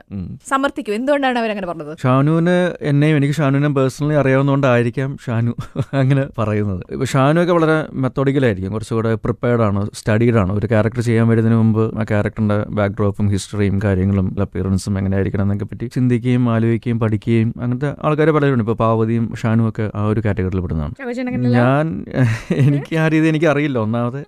പക്ഷെ ഞാൻ കടന്നു വന്നിട്ടുള്ള ജീവിതത്തിൽ നിന്നുള്ള ഒരുപാട് കാര്യങ്ങളിൽ നിന്നും എനിക്ക് റിലേറ്റ് ചെയ്തിട്ട് അത് ഇതിലേക്ക് പകർത്താനായിട്ട് സാധിക്കാറ്. ഇപ്പൊ ഫോർ എക്സാമ്പിൾ കുറെ ഡോക്ടർ ക്യാരക്ടേഴ്സ് എനിക്ക് വന്നിട്ടുണ്ട്. അപ്പോൾ ഞാൻ ഇതിനു മുമ്പ് ഒരു ഡോക്ടർ അല്ലായിരുന്നു, MBBS ഒന്നും പഠിക്കാൻ പോയിട്ടില്ല. പക്ഷെ ഞാൻ പ്രീ ഡിഗ്രി 2nd ഗ്രൂപ്പ് പഠിച്ച വ്യക്തിയാണ്. എനിക്ക് ബയോളജി ഭയങ്കര ഇഷ്ടമായിട്ടുള്ള ഒരു വിഷയമായിരുന്നു. അഹങ്കാരം പറയില്ല, പക്ഷെ ബയോളജിക്ക് എനിക്ക് 90% മാർക്ക് ഉണ്ടായിരുന്നു. ഞാൻ വിശ്വസിച്ചു പറഞ്ഞു. പിന്നെ കൂടുതൽ അഹങ്കരിക്കല്ല, ബാക്കി വിഷയത്തിന് എനിക്ക് വളരെ മോശം മാർക്കായിരുന്നു. തോറ്റിട്ടില്ല. ഫിസിക്സും കെമിസ്ട്രി ഓർഗാനിക് കെമിസ്ട്രി എനിക്ക് കൈ കിട്ടിയ അതേപോലെ ഞാൻ കടിച്ചു കയറി കൊടുക്കും ഞാൻ. അപ്പം ബയോളജി എനിക്ക് ഭയങ്കര ഇഷ്ടമായിട്ടുള്ള ഒരു വിഷയമായിരുന്നു. തവളയെ മുറിച്ചിട്ടുണ്ട്. അതിന്റെ ആന്റീരിയർ അബ്ഡോമിനൽ വെയിൻ എന്ന് പറയുന്ന സാധനം യാതൊരു കേടുപാടും കൂടാതെ തവളയുടെ ഹൃദയമിടിപ്പ് അതേപോലെ തന്നെ മെയിൻറ്റെയിൻ ചെയ്ത് നമ്മൾ പോയിന്റ് ചെയ്ത് കൊടുത്തിട്ടുണ്ട്. തവളയെ കഴിച്ചിട്ടുണ്ട്. നല്ല സ്വാദാണ് ശരിക്കും. പണ്ട് കേസാവുന്നതിന് മുമ്പ്, ഞാൻ 10-20 കൊല്ലം മുമ്പുള്ള കാര്യങ്ങളൊക്കെ പറയുന്നു. ലുക്കില്ലെന്നുള്ള നല്ല ഏജ് ഉണ്ട്. അപ്പോൾ അത് തമാശയായിട്ട് മാത്രം കണക്കാക്കുക. ഇപ്പൊ പറഞ്ഞു ടേക്ക് ഓഫിലാണെങ്കിൽ മെയിൽ നേഴ്സിന്റെ ക്യാരക്ടറാണ് ചെയ്യുന്നത്. അപ്പൊ ഞാൻ എന്റെ അപ്പൻ കുറച്ച് നാളുകളായിട്ട് വയ്യാതെ കിടക്കുന്ന സമയത്ത് എന്റെ അമ്മ അപ്പനെ ടേക്ക് കെയർ ചെയ്യുന്നത് ഞാൻ കണ്ടിട്ടുണ്ട്. പ്രൊഫഷണൽ നേഴ്സ് എങ്ങനെയാണോ ഒരു പേഷ്യന്റിനെ കെയർ ചെയ്യുന്നത്, അപ്പൊ അത് ഈ മെയിൽ നേഴ്സിന്റെ കഥാപാത്രം ചെയ്യുമ്പോൾ അതെനിക്ക് അവിടെ റീക്രിയേറ്റ് ചെയ്യാനായിട്ട് അല്ലെങ്കിൽ റീലീവ് ചെയ്യാനായിട്ട് സാധിക്കുന്നുണ്ട്. അപ്പൊ അങ്ങനെയാണ് ഞാനത് കോറിലേറ്റ് ചെയ്യുന്നത്. വളരെ പ്രിപ്പയർഡ് ആയിട്ട് വന്നിട്ട് ചെയ്യാൻ പറഞ്ഞാൽ ചിലപ്പം എന്റെ കയ്യിൽ നിന്ന് പോകാറുണ്ട്. അപ്പം അമ്മ അസോസിയേഷന്റെ ഒരു ഫംഗ്ഷന് ഒരു കാര്യം സംസാരിക്കാൻ വേണ്ടിയിട്ട് എനിക്ക് ഒരു പേപ്പർ തന്നിട്ട് അതിലെ കാര്യങ്ങൾ പറയാൻ വേണ്ടി മാത്രം എൻ്റെ അടുത്ത് പറഞ്ഞു. അത് വായിച്ച് പ്രിപ്പയർ ആയിട്ട് ഞാൻ ഡയസിൽ ചെന്ന് നിന്നപ്പോൾ എനിക്ക് ശബ്ദമൊക്കെ വരയ്ക്കാൻ തുടങ്ങി. ഒരു വിറവലും കാര്യങ്ങളും. ഇതിനു മുമ്പ് ഞാൻ ഇവരോട് സംസാരിച്ചിട്ടുണ്ട്, ഇതേ സ്റ്റേജിൽ നിന്നുകൊണ്ട് വളരെ കാൻഡിഡ് ആയിട്ട് സംസാരിച്ചിട്ടുണ്ട്. എല്ലാവരും നമുക്ക് അറിയാവുന്ന ആൾക്കാരാണ്. അങ്ങനെ പ്രിപ്പയർഡ് ആയിട്ട് ചെന്നാൽ മിക്കവാറും പണി വാളുന്ന ആളാണ്. ഞാൻ. ഇനി രണ്ടാമത്തെ സഞ്ജയ് പറഞ്ഞ കാര്യം, അത് സഞ്ജയിലുള്ള ഒരു ട്രസ്റ്റ് ആണ്. കാരണം ഞാൻ തിരിച്ചു വരുമ്പോൾ എനിക്ക് ഒരു ബ്രേക്ക് എന്നുള്ള സിനിമകളിൽ പ്രധാനപ്പെട്ട ഒരു സിനിമയാണ് ട്രാഫിക്. അതിന്റെ കഥ പറയാൻ വരുമ്പോൾ എനിക്ക് ആകപ്പാടെ ഒരു പേപ്പർ കട്ടിംഗ് ആണ് തരുന്നത്. മനോരമയിൽ വന്നൊരു പേപ്പർ കട്ടിംഗ് ആണ്. ഇങ്ങനെ ഹൃദയം ഒരു വേറെ ആളുടെ ശരീരത്തിൽ നിന്ന് മറ്റൊരാളുടെ ശരീരത്തിൽ ഇംപ്ലാന്റ് ചെയ്യുന്നു. എനിക്കൊന്നും മനസ്സിലായില്ല. അതിനുശേഷം സഞ്ജയ് വന്നിട്ട് പറഞ്ഞു, ഒന്നും വേണ്ട, ആദ്യത്തെ ഒരു 11 സീനുകൾ ജസ്റ്റ് വായിക്കാൻ പറഞ്ഞു. അത് വായിച്ചപ്പോൾ തന്നെ എനിക്ക് സംഭവമൊക്കെ ആയി. അതേപോലെ തന്നെ ഹൗ ഓൾഡ് ആർ യു ചെയ്യുമ്പോഴും പല മീഡിയ സുഹൃത്തുക്കളും ആണുങ്ങൾ പ്രത്യേകിച്ച് എന്നെ വിളിച്ചിട്ട് പറഞ്ഞു, കഥാപാത്രം വളരെ നന്നായിരുന്നു, എനിക്ക് ഒരുപാട് ഇഷ്ടപ്പെട്ടു. ഇതിനു മുമ്പ് എനിക്ക് നിങ്ങൾ ഇഷ്ടമല്ലായിരുന്നു. നമ്മൾ അതെന്താ അങ്ങനെ പറയുന്നത്? അല്ല, എൻ്റെ ഭാര്യയ്ക്ക് നിങ്ങൾ വളരെ ഇഷ്ടമാണ്. ഈ ക്യാരക്ടർ കണ്ടു കഴിഞ്ഞപ്പോൾ പുള്ളിക്കാരിക്ക് ഭയങ്കര ദേഷ്യം തോന്നി. ആ ഒരു ക്യാരക്ടറിന്റെ വിജയമാണ്. അപ്പം അങ്ങനെയുള്ള കഥാപാത്രങ്ങളും സിനിമകളും തന്നിട്ടുള്ള വ്യക്തിയാണ് സഞ്ജയ്. സോ എനിക്ക് അദ്ദേഹത്തിന്റെ ഒരു കാലിബറിൽ സംശയിക്കേണ്ട കാര്യമില്ല. ഇതുപോലെയുള്ള സ്റ്റേറ്റ്മെന്റ്സ് ബാക്കിയുള്ളവരും പറഞ്ഞിട്ടുണ്ടോ ഇൻഡസ്ട്രിയിലെ കുഞ്ചാക്കോ ബോബനെ കുറിച്ച്? നല്ലതും മോശവും പറഞ്ഞിട്ടുണ്ടാവും. ഇപ്പം അങ്ങനെ പേരിട്ട് പറയാൻ പറ്റില്ല. ഞാൻ കണ്ടുപിടിക്കാം. അങ്ങനെ ക്ലൂ തരേണ്ട കാര്യമൊന്നുമില്ല. പേര് ഞാൻ പറയാം, ലാൽ ജോസ്. അതായത് നീ ഇതേ രീതിയിൽ പോവുകയാണെങ്കിൽ മിക്കവാറും പെട്ടെന്ന് തന്നെ ഫീൽഡ് ഔട്ട് ആവും. ഒന്ന് മുഖത്ത് നോക്കി യാതൊരു ദാക്ഷിണ്യം ഇല്ലാതെ. അപ്പം ലാലു ആണ് എന്റെ മുഖത്ത് നോക്കിയിട്ട് എന്റെ മോശം കാര്യങ്ങൾ പറഞ്ഞിട്ടുണ്ട്. നീ ഇതേപോലെ തന്നെ മീശയും മുടിയും വെച്ച് നടക്കുകയാണെങ്കിൽ സ്ഥിരമായിട്ട് അത് തന്നെ വെച്ച് വീട്ടിലിരിക്കാം, കൂടുതൽ മാറ്റങ്ങളൊന്നും ശ്രമിക്കണ്ട, അതേപോലെ തന്നെ ഇരിക്കാം. പ്രകൃതി സ്നേഹിയാണോ? പ്രകൃതി സ്നേഹിയാണ്. പക്ഷെ പ്രകൃതിക്ക് വേണ്ടിയിട്ടുള്ള കാര്യങ്ങൾ ചെയ്യുന്നതിൽ പറയുന്നതിന്റെ അത്രയും ഞാൻ പ്രവർത്തിച്ചിട്ടില്ല എന്നുള്ളൊരു കുറവുണ്ട്. തീർച്ചയായിട്ടും സത്യം അത് പറയും. പക്ഷെ ഞാൻ ബേസിക്കലി എന്റെ ഫാമിലി കുട്ടനാട്ടുകാരാണ്. കർഷക കുടുംബത്തിന്റെ ഒരു ബ്ലഡ് എന്റെ ശരീരത്തിലുണ്ട്. അപ്പൊ അതുകൊണ്ട് തന്നെ മണ്ണുമായിട്ട് ബന്ധപ്പെട്ടുള്ള കാര്യങ്ങൾ, പെണ്ണല്ല മണ്ണുമായിട്ട് ആണല്ലേ? ഓക്കെ. അവിടെ ഇത്രയും മുടിയും വലിയ കമ്മലൊക്കെ ഇട്ടിരിക്കുന്നോണ്ടൊരു ഡൗട്ട്. അപ്പം അങ്ങനെയുള്ള കാര്യങ്ങൾ എനിക്ക് ഭയങ്കര ഇഷ്ടമുള്ള കാര്യമാണ്. ഇപ്പൊ പുള്ളിപ്പുലികളും ആട്ടിൻകുട്ടി എന്ന സിനിമയിലെ കുട്ടനാട്ടിലെ ചെളിയിലും മണ്ണിലും വെള്ളത്തിലും ഒക്കെ പൂന്ത് വിളയാടുകയായിരുന്നു ഞാൻ. കാരണം എനിക്ക് ഇഷ്ടമാണ്. വളരെ ചെറുപ്പത്തിൽ സിനിമാ നടനായതല്ലേ, അതിനുശേഷം കുട്ടനാട്ടിൽ പോയിട്ടുണ്ടോ ഈ പറഞ്ഞ നാട്ടിലൊക്കെ? ഇല്ല, ഇങ്ങനെ ചെയ്യാൻ വേണ്ടി പോയിട്ടില്ല. പക്ഷെ സിനിമയിൽ നമ്മൾ ചെയ്യുമ്പോൾ ഒരു ഗുണം എന്താണെന്ന് വെച്ചാൽ നമുക്ക് ചെയ്യാൻ ആഗ്രഹമുള്ള പല കാര്യങ്ങളും അല്പം വൈകിയാണെങ്കിലും നമുക്ക് ചെയ്യാൻ സാധിക്കും എന്നുള്ള. ഈ പുള്ളിപ്പുലികളും ആട്ടിൻകുട്ടിയും ഷൂട്ട് ചെയ്യുമ്പോൾ ഞാൻ പണ്ട് കുഞ്ഞുനാളിൽ എന്തൊക്കെയാണോ ചെയ്യാനായിട്ട് ആഗ്രഹിച്ചിരുന്നത്, ഇപ്പം നടുക്കായലിലേക്ക് ഞാൻ എടുത്ത് ചാടിയിട്ടുണ്ട്, വെള്ളത്തിലോട്ട്. ചെളിയിൽ നീന്താനൊക്കെ. പിന്നെ വള്ളം തുഴയുക, അതൊക്കെ കോമഡിയാണ്. കാരണം ലാലു ഫസ്റ്റ് ഷോട്ട് എനിക്ക് തരുന്നത് ചെറിയൊരു കുതുമ്പ് വെള്ളം, അതിൽ കയറി ഇരുന്നിട്ട് എൻ്റെ അടുത്ത് ചേസ് എന്ന് പറയും. കാരണം കുറേ വേറെ കുട്ടനാട്ടിൽ തന്നെ ജനിച്ച് വളർന്ന് വള്ളം തുഴഞ്ഞ് നല്ല പരിചയമുള്ള 10-15 പേരുണ്ട്. അപ്പോൾ അവരെയൊക്കെ തോപ്പിച്ച് വേണം എനിക്ക് മുമ്പോട്ട് പോകാനായിട്ട്. അപ്പോൾ ഞാൻ പറഞ്ഞു, ലാലു എനിക്കിത് പരിചയമുള്ള കാര്യം. ലാലു ക്രെയിനും കാര്യങ്ങളൊക്കെ സെറ്റ് ചെയ്ത് വെച്ചിരിക്കുന്നത്, അതൊന്നും പറഞ്ഞാൽ പറ്റില്ല, ചെയ്യൂ. അങ്ങനെ നമ്മൾ ചെയ്ത്, പക്ഷെ ഓട്ടോമാറ്റിക്കലി അങ്ങനെ സംഭവിക്കുന്നതാണ്. ഇല്ല, അത് ആദ്യം തന്നെ വള്ളത്തിൽ നിന്ന് വെള്ളത്തിലോട്ട് വീണു. അപ്പൊ തന്നെ നമ്മുടെ പ്രശ്നങ്ങളൊക്കെ മാറി, സോൾവ് ആയി. ഇനി എന്തായാലും രക്ഷപ്പെടുന്നുള്ള ഉറപ്പായി. പിന്നെ അത്യാവശ്യം നല്ല സ്പീഡിലൊക്കെ തുഴയാനായിട്ട് സാധിച്ചിട്ടുണ്ട്. ഈ പ്രകൃതി സ്നേഹി എറണാകുളത്ത് ഫ്ലാറ്റിലല്ലേ താമസിക്കുന്നത്? അതെ. അവിടെ ചെടികൾ വല്ലതും വെച്ചിട്ടുണ്ടോ? അപ്പം എനിക്ക് ആലുവ ഭാഗത്തൊരു ചെറിയൊരു സ്ഥലമുണ്ട്, പുഴയുടെ തീരത്താണ്. അവിടെ ഒരു ചെറിയൊരു ഫാം ഹൗസും കാര്യങ്ങളൊക്കെ സെറ്റ് ചെയ്യാൻ വേണ്ടി ആഗ്രഹിക്കുന്നു. അവിടെ ഭയങ്കരമായിട്ട് കാടും മരങ്ങളും ഒക്കെ തിങ്ങി നിറഞ്ഞിരിക്കുന്ന സംഭവമായിരുന്നു. അപ്പോൾ അവിടെ ഒരു പച്ചക്കറി കൃഷിയൊക്കെ ചെയ്യാനായിട്ടുള്ള ആഗ്രഹം ഉണ്ടായിരുന്നു. അപ്പോൾ അതിനുവേണ്ടി കുറച്ച് മരങ്ങളൊക്കെ, കാരണം വെയിൽ കിട്ടാൻ വേണ്ടിയിട്ട് കുറച്ച് മരങ്ങളൊക്കെ നമുക്ക് വെട്ടിക്കളയേണ്ടി വന്നു. പക്ഷേ അതിന്റെ ഇരട്ടി മരങ്ങൾ അവിടെ നമ്മൾ നട്ടു വെച്ചിട്ടുണ്ട്. 2-3 ജമുനാപ്പിയാടി ആടുകളുണ്ട്, 2 ഫ്ലൈയിങ് ഡക്ക്, പറക്കുന്ന താറാവുകളുണ്ട്. അത് ഞാൻ പറക്കും. അത് ഞാൻ ആദ്യമായിട്ടാണ് കാണുന്നത്. അത് പ്രിയ ഒരു ദിവസം മാർക്കറ്റിലും കണ്ട് മേടിക്കാൻ പോയപ്പം എൻ്റെ അടുത്ത് പറഞ്ഞു, പറക്കുന്ന താറാവിനെ കിട്ടി. നമ്മൾ ചുമ്മാ തമാശ പറയല്ലേ, നമ്മുടെ സത്യമായിട്ട് ഉണ്ട് യാക്കോച്ച, നമ്മൾ ഇതാ മേടിച്ചോ. അങ്ങനെ കൊണ്ടുവന്ന് അവിടെ വെച്ചിട്ടുണ്ട്. അത്യാവശ്യം പറന്ന് നടക്കാറുണ്ട്. അത് ഇവിടുത്തെയാണോ, നമ്മുടെ നാട്ടിലെയാണോ? നാട്ടിലെ. ശ്രീനിവാസൻ സാറൊക്കെ ഇങ്ങനെയാണല്ലോ, സ്വന്തം പറമ്പിൽ നിന്നുള്ളത് മാത്രമേ കഴിക്കുള്ളൂ എന്നൊക്കെ ഉണ്ട്. അങ്ങനെയുള്ള നിർബന്ധമൊക്കെ ഉണ്ടോ? അങ്ങനെയില്ല, പക്ഷേ സ്വന്തം പറമ്പിൽ നിന്ന് കിട്ടുന്ന കപ്പയും ചീരയും പയറും ഒക്കെ വെച്ചിട്ടൊരു ഭക്ഷണം നമുക്ക് പറഞ്ഞറിയിക്കാനകത്ത് മറ്റൊരു സ്വാദ് നൽകുന്ന ഒരു സംഭവമാണ്. അത് എല്ലാവരും എക്സ്പീരിയൻസ് ചെയ്യണമെന്നാണ് ഞാൻ പറയുക. നാട്ടിലൊക്കെ പോയി വരുമ്പോൾ കൊണ്ടുവരുമോ? നാട്ടിലൊക്കെ ഉണ്ടാവുമല്ലോ അത്. തീർച്ചയായിട്ടും. പക്ഷെ നമ്മുടെ പറമ്പിൽ നിന്ന് തന്നെ കിട്ടുന്നതിന്റെ ഒരു സുഖം, അതിന്റെ ഒരു രുചി വേറെ ഒന്നാണ്. എന്തൊക്കെയാ സ്വന്തം പറമ്പിലുള്ളത്? കപ്പയുണ്ട്, ചീര, പയറ്, ചേന, വാഴ, കപ്പളങ്ങ. പിന്നെ എനിക്ക് ഏറ്റവും ഇഷ്ടപ്പെട്ട ഒരു സംഭവം കരിമീൻ. തൊട്ടടുത്ത് തന്നെ കെട്ടല്ല, അവിടെ വന്ന് കൂടി നിൽക്കാറുണ്ട്. അപ്പം വള്ളത്തേലും അല്ലെങ്കിൽ ചൂണ്ടയും വലയൊക്കെ ആയിട്ട് ആൾക്കാർ വന്ന് കരിമീൻ പിടിക്കാറുണ്ട് അവിടെ നിന്ന്. അപ്പൊ അതൊക്കെ ഉണ്ട്, അതൊക്കെ ചെയ്യണം ഇനി. ചാക്കോശന്റെ ഉള്ളിൽ ഒരു രാമൻ ഉറങ്ങിക്കിടക്കുന്നുണ്ട്. തീർച്ചയായിട്ടും ഉണ്ട്. ഇപ്പം ആ സ്ഥലം മേടിക്കാനായിട്ടുള്ള വേറൊരു കാരണം എന്താണെന്ന് വെച്ചാൽ, പണ്ട് ആലപ്പുഴ വീട്ടിൽ വലിയൊരു ചാമ്പ മരം ഉണ്ടായിരുന്നു. ചാമ്പയ്ക്ക വെള്ള നിറത്തിലുള്ള നല്ല രുചിയുള്ള വലിപ്പമുള്ള ചാമ്പയ്ക്കല്ല, ചെറിയ ചാമ്പയ്ക്ക. പുളി ഉണ്ടാവില്ല, നല്ല മധുരമായിരിക്കും. കുറെ വർഷങ്ങളായിട്ടുള്ള വലിയൊരു മരമായിട്ട് ഞങ്ങളുടെ വീടിന്റെ പുറകിൽ ഓടിന്റെ മേളിലോട്ടൊക്കെ അത് പടർന്ന് പന്തരിച്ചിട്ടുണ്ടായിരുന്നു. അപ്പോൾ കുഞ്ഞുനാളിലൊക്കെ ഞങ്ങൾ ഒളിച്ചുകളി കളിക്കുമ്പോൾ ആ മരത്തിലൊക്കെ വലിഞ്ഞു കയറി അതിന്റെ ചില്ലകളുടെ ഇടയ്ക്കൊക്കെ ഒളിച്ചിരിക്കുകയൊക്കെ ചെയ്യായിരുന്നു. അപ്പോൾ ഒരു ദിവസം അത് വലിയൊരു ഇടിമിന്നൽ വന്നപ്പോൾ അത് ഇടിവെട്ടിയത് പോയി. എനിക്ക് ഭയങ്കര സങ്കടമായി പോയി. അപ്പം ഈ അടുത്താണ് ഈ ആലുവയിലെ ഈ സ്ഥലത്ത് ഇങ്ങനെ വന്ന് നോക്കുമ്പോൾ അവിടെ ഒരു പഴയൊരു വീടിന്റെ ഒരു സ്ട്രക്ചർ ഉണ്ട്. ആ സ്ട്രക്ചറിനോട് ചേർന്നിട്ട് ഇതേപോലെ ഒരു ചാമ്പമരം ഇങ്ങനെ വളർന്നിട്ടുണ്ട് വീടിന്റെ ഓടിലേക്ക്. അപ്പൊ തന്നെ ഫിക്സ് ചെയ്യും നമ്മൾ എന്താണെങ്കിലും ഈ സ്ഥലം ഞാൻ മേടിക്കുന്നു പറഞ്ഞു. അപ്പൊ അങ്ങനെ ഈ പറഞ്ഞ പോലെ നമുക്ക് ഒരുപാട് നൊസ്റ്റാൾജിയയും പ്രകൃതിയോട് സ്നേഹം തോന്നുന്ന ഒരുപാട് കാര്യങ്ങൾ നൽകുന്ന ഒരു സ്ഥലമാണത്. ഭാര്യയോട് ഞാൻ പറയണം എനിക്ക് അവിടെ ചെന്ന് മൊത്തം ഒന്ന് കിളച്ച് മറിക്കണം, മരത്തേലൊക്കെ കയറണം. അപ്പൊ അങ്ങനെയൊക്കെ ഇടയ്ക്കിടയ്ക്ക് ഞാൻ പറയാറുണ്ട്. അതൊക്കെ ശരിക്കും ഈ രാമന്റെ ഏതും തോട്ടത്തിൽ രാമൻ എന്ന ക്യാരക്ടറിലൂടെ സിനിമയിലാണെങ്കിൽ പോലും എനിക്ക് റിയൽ ആയിട്ട് ചെയ്യാൻ സാധിച്ചിട്ടുണ്ട്. പണ്ടേ സിനിമയിൽ വന്ന സമയത്തെ ചാക്കോച്ചന്റെ വീട്ടിലേക്കുള്ള പണ്ടെന്ന് പറയുമ്പോ ഭയങ്കര പണ്ടാണോ? അല്ല, ഞാൻ സ്കൂളിൽ പഠിക്കുമ്പോഴത്തെ കാലാണല്ലോ. എന്തായാലും വേണ്ടായിരുന്നു, ചോദിക്കണ്ടായിരുന്നു. അല്ലേ? ശരി, പണ്ട് ശരി പറഞ്ഞോളൂ. ഞാൻ ചോദ്യം ചോദിക്കട്ടെ. പോസ്റ്റ്മാൻ ചാക്കോച്ചന്റെ വീട്ടിലേക്ക് വന്നിരുന്ന പോസ്റ്റ്മാൻ ലോഡിംഗ് തൊഴിലാളിയുടെ പണി കൂടി ചേരുന്നു കേട്ടോ?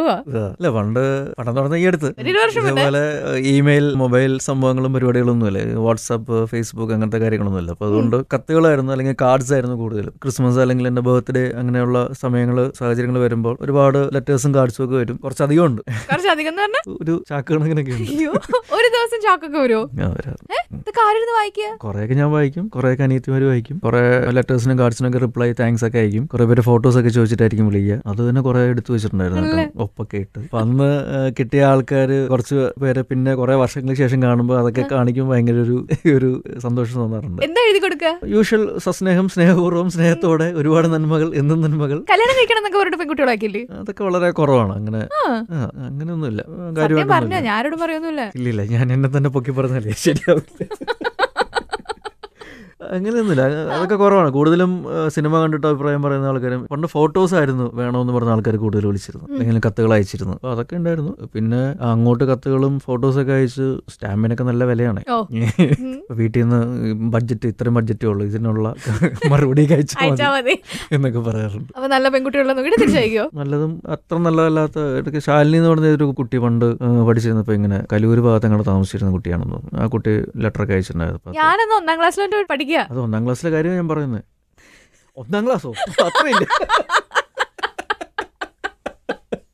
ക്യാമറയിൽ എന്നെ കാണാത്ത നന്നായി. ശരി, അടുത്ത ചോദ്യം. ഇത് പണ്ടത്തെ കാര്യം നമ്മൾ പറഞ്ഞത്. ഇപ്പൊ എങ്ങനെ ആരാധകര്? ഇപ്പൊ എല്ലാം ഫേസ്ബുക്കും സംഭവങ്ങളൊക്കെയാണോ കൂടുതലും, സെൽഫീസ് ആണ് കൂടുതൽ. അപ്പൊ അതിന്റെ ഇടയിൽ ആൾക്കാർ ഓട്ടോഗ്രാഫി വയ്ക്കുമ്പോൾ ഭയങ്കര ഒരു സന്തോഷം തോന്നാറുണ്ട്. ഈ അടുത്ത് ഒരു പയ്യൻ, എനിക്കൊന്നൊരു 8ാം ക്ലാസ് 9ാം ക്ലാസ് പഠിക്കുന്ന പയ്യനാണെന്ന് തോന്നുന്നു, ഒരു ഓട്ടോഗ്രാഫ് വരും. നമ്മളൊന്ന് ഫോട്ടോ എടുത്തു. ഇല്ല, ഫോട്ടോ വേണ്ട, ഓട്ടോഗ്രാഫ് മതി. പേരൊക്കെ ചോദിച്ച് വളരെ ഡീറ്റെയിൽ ആയിട്ടുള്ള ഒരു ഓട്ടോഗ്രാഫ് ഒക്കെ കൊടുത്തു. അപ്പൊ അതൊക്കെ ഒരു രസമുള്ള കാര്യങ്ങളാണ്. അപ്പം ഇപ്പൊ കൂടുതലും സോഷ്യൽ മീഡിയ, നെറ്റ് പ്ലാറ്റ്ഫോം അതുവരെയുള്ള വിഷസും ഇന്ററാക്ഷൻസും കൂടുതലും. മറുപടിയൊക്കെ അയക്കോ ഈ അയക്കണ മെസ്സേജസിനൊക്കെ? അയ്യോ, എല്ലാത്തിനും ഇല്ല, എല്ലാവർക്കും കൂടെ ഒരു മെസ്സേജ്, ഒരു റിപ്ലൈ അങ്ങനെയൊക്കെ അയക്കാം. അതുപോലെ ഒരു കാലത്തെ സന്തോഷമാണ് നമ്മൾ ഈ നാട്ടുമ്പുറത്തേക്കൊക്കെ ചെന്ന് കഴിഞ്ഞാലേ ഈ കടയുടെ ഷട്ടറിലൊക്കെ നമ്മുടെ മുഖം ഉണ്ടാവും, പെയിന്റ് ഒക്കെ അടിച്ച് വെച്ചിട്ടുണ്ടാവും. അതൊക്കെ കുറെ കണ്ടിട്ടുണ്ടോ? അത് പണ്ട് ചാലക്കുടിക്ക് പോകുന്ന വഴിയിലാണോ, കറുകുറ്റി ആ ഭാഗത്ത് ഒരു ദിവസം ഇങ്ങനെ പാസ് ചെയ്ത് പോയപ്പോ എന്റെ ഒരു മതിലേല് എന്റെ ഭയങ്കര മനോഹരമായിട്ടുള്ള ഒരു ചിത്രം, മഴവില്ല് എന്ന സിനിമയുടെ സമയത്തേക്കാണ്. എന്നെക്കാളും ഗ്ലാമർ ആയിട്ടുള്ള സിനിമയിൽ നമ്മൾ കാണുന്നതിനേക്കാളും സൗന്ദര്യമുള്ള ഒരു കുഞ്ചാക്കോ ബോബന്റെ മുഖം കണ്ടു. ഞാൻ കൊള്ളാലോ, നമ്മൾ നോക്കി എന്താണ് സംഭവം നോക്കിയപ്പോൾ നല്ല ഇനം ഇഷ്ടികകൾക്കും കട്ടിളൊക്കെ സമീപിക്കാതെ അപ്പൊ ചവിട്ടി നിർത്തി ഭിത്തിയും കിടിച്ച് പൊളിച്ചാലോ എന്ന് ആലോചിച്ചു. ഇങ്ങനെ വേറെ എന്തെങ്കിലുമൊക്കെ കണ്ടിട്ടുള്ളത്? അങ്ങനെ അവിടെ ഇവിടെയൊക്കെ കണ്ടിട്ടുണ്ട്. ഇങ്ങനെ ബന്ധമില്ലാത്ത കേട്ടോ, ബന്ധമില്ലാത്ത അങ്ങനെ. പിന്നെ കുറെ ടെക്സ്റ്റൈൽസ് അല്ലെങ്കിൽ ഫോട്ടോ സ്റ്റുഡിയോസ് അങ്ങനെയൊക്കെയാ കൂടുതലും കണ്ടിട്ടുള്ളത്. ചാക്കോച്ചിന് പറ്റിയത് പിന്നെ എന്താണെന്ന് തോന്നണേ എൻഡോസ് ചെയ്യാനായിട്ടോ? ഞാനങ്ങനെ പരസ്യമൊന്നും കണ്ടിട്ടില്ല. പരസ്യമൊന്നും ചെയ്യൂലേ? വളരെ ചുരുക്കമേ ചെയ്തിട്ടുള്ളൂ. എനിക്കറിയില്ല, ചിലപ്പോൾ ഞാൻ ചെയ്ത് കഴിഞ്ഞാൽ അവർക്ക് കച്ചവടം വളരെയധികം കൂടിയാലോ, അതുകൊണ്ടായിരിക്കും. അങ്ങനെ അത്രയും നന്നായെന്ന് എനിക്ക് ഇഷ്ടമല്ല. ചാക്കോച്ചിന് ഇപ്പൊ ഞാൻ തരാൻ പോകുന്ന റൗണ്ടാണ്. റൗണ്ടിന്റെ പേര് ഷൂട്ട് ഔട്ട് അറ്റ് സ്പോട്ട്ലൈറ്റ് എന്നാണ് കേട്ടോ. ഒരു 5-6 ചോദ്യം ചോദിക്കുള്ളൂ. അതിൽ ഒരുപാട് തക്കിട തരികിടൊന്നും പറയരുത് കേട്ടോ. ചാക്കോച്ചിന് സ്ക്രീനിൽ സ്വയം കാണുമ്പോൾ ചളിപ്പ് തോന്നുന്നത് സെന്റി സീൻ, റൊമാൻസ് ചെയ്യുമ്പോ, ഹ്യൂമർ ചെയ്യുമ്പോ? ഇത് മൂന്നും.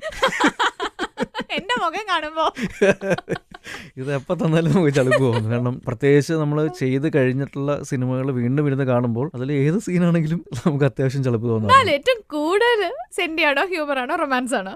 റൊമാൻസ് അങ്ങനെ അധികം ചളിപ്പ് തോന്നാറില്ല, കാരണം നമ്മൾ സ്ഥിരമായിട്ട് ചെയ്യുന്നതുകൊണ്ട് വലിയ പ്രശ്നമില്ല. ഹ്യൂമറും സെന്റിമെന്റ്സ് ഒക്കെ ആണെങ്കിൽ അത്യാവശ്യം ചളിപ്പ് തോന്നാറുണ്ട്. നോക്കാൻ പറ്റൂല, കണ്ണടയ്ക്കോ? കണ്ണടക്കില്ല, അനുഭവിക്കുക തന്നെ, അല്ല എന്ത് ചെയ്യും, എന്തായാലും ചെയ്തു വെച്ചില്ലേ. ഭാര്യ വല്ലതും പറയോ? നന്നായിട്ട് പറയും. എന്താ പറയാ? എന്തായി കാണിച്ചു വെച്ചിരിക്കുന്നതെന്ന് ചോദിക്കും. നശിപ്പിക്കോ? നമ്മളെ ഇല്ലാതാക്കി കളയും. ശരി, പ്രതിഫലം വാങ്ങിക്കാതെ കുഞ്ചാക്കോ ബോബൻ അഭിനയിച്ച സിനിമയുടെ പേര്? കൊച്ചവ പോലോ അയ്യപ്പ കോയിലോ. പ്രൊഡ്യൂസർ പാവം പ്രൊഡ്യൂസർ ആയിരുന്നു. ആണല്ലേ? ഒരു പാവം ഡീസന്റ് മനുഷ്യനായിരുന്നു. ഒരാലപ്പുഴക്കാരനായിരുന്നു. ആലപ്പുഴക്കാരനായിരുന്നു. അതല്ലാതെ വേറെ ആരുടെയും കിട്ടില്ല? ഇല്ല ഇല്ല, എല്ലാം കാശ് വെച്ചിട്ടുണ്ടോ? അടുത്തത്, എനിക്ക് ടെൻഷൻ വന്നാൽ? ഡിപ്പെൻസ്. ഇപ്പം എനിക്ക് ടെൻഷൻ വന്നാൽ ഞാൻ ബാഡ്മിന്റൺ കളിക്കാൻ പോകും, അല്ലെങ്കിൽ നന്നായിട്ട് കിടന്നുറങ്ങും, അല്ലെങ്കിൽ ഒരു ഡ്രൈവിന് പോകും. ഈ 3 കാര്യങ്ങളാണ് ടെൻഷൻ വന്നാൽ ചെയ്യുന്നത്. മലയാള സിനിമയില് ഡാൻസില് എനിക്കൊപ്പം കട്ടയ്ക്ക് നിൽക്കുന്ന നടൻ ഡാഷ് ആണ്. എനിക്കൊപ്പം അല്ല, എന്നെക്കാളും നന്നായിട്ട് ചെയ്യുന്ന ആളുണ്ട്. Neeraj is A very good dancer. നമ്മുടെ പഴയ വിനീത്, പുതിയ വിനീത്, പുതിയ വിനീത് അല്ല, ഇടയ്ക്കുള്ള വിനീത്, നമ്മുടെ കണ്ണൂർ വിനീതും. 3 കണ്ണൂരാ? ഓ ശരിയാണല്ലോ. അപ്പൊ ഓക്കെ, അപ്പൊ ഇടയ്ക്കുള്ള വിനീത്.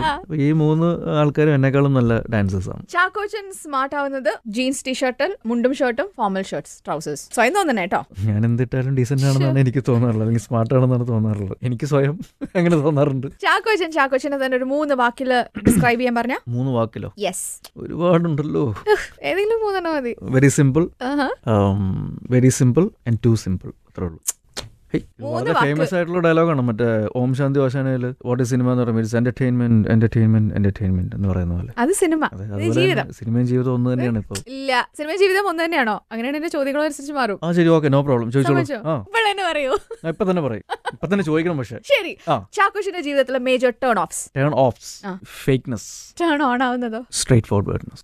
ചാക്കോച്ചനെ ഏറ്റവും കൂടുതൽ ഇൻസ്പയർ ചെയ്തിട്ടുള്ള മനുഷ്യൻ? ഞാൻ കണ്ടിട്ടില്ലെങ്കിലും കേട്ടിട്ടുള്ള ഒരുപാട് കാര്യങ്ങൾ വെച്ചിട്ട് എന്റെ ഗ്രാൻഡ് ഫാദർ ചാക്കോച്ചൻ ഏറ്റവും അവസാനം വായിച്ച ബുക്ക്?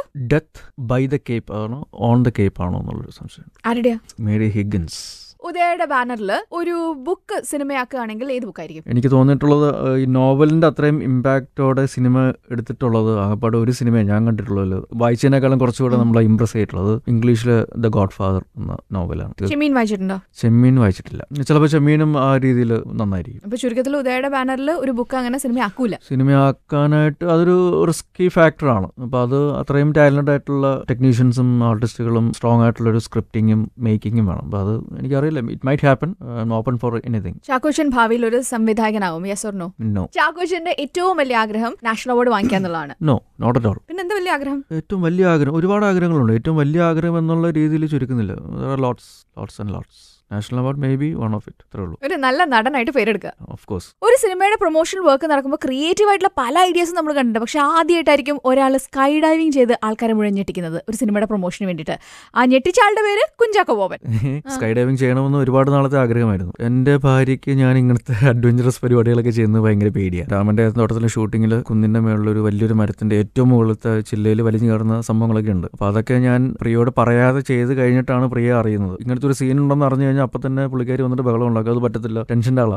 അപ്പം അങ്ങനത്തെ കാര്യങ്ങളൊന്നും ഞാൻ പ്രിയോട് പറയാറില്ല.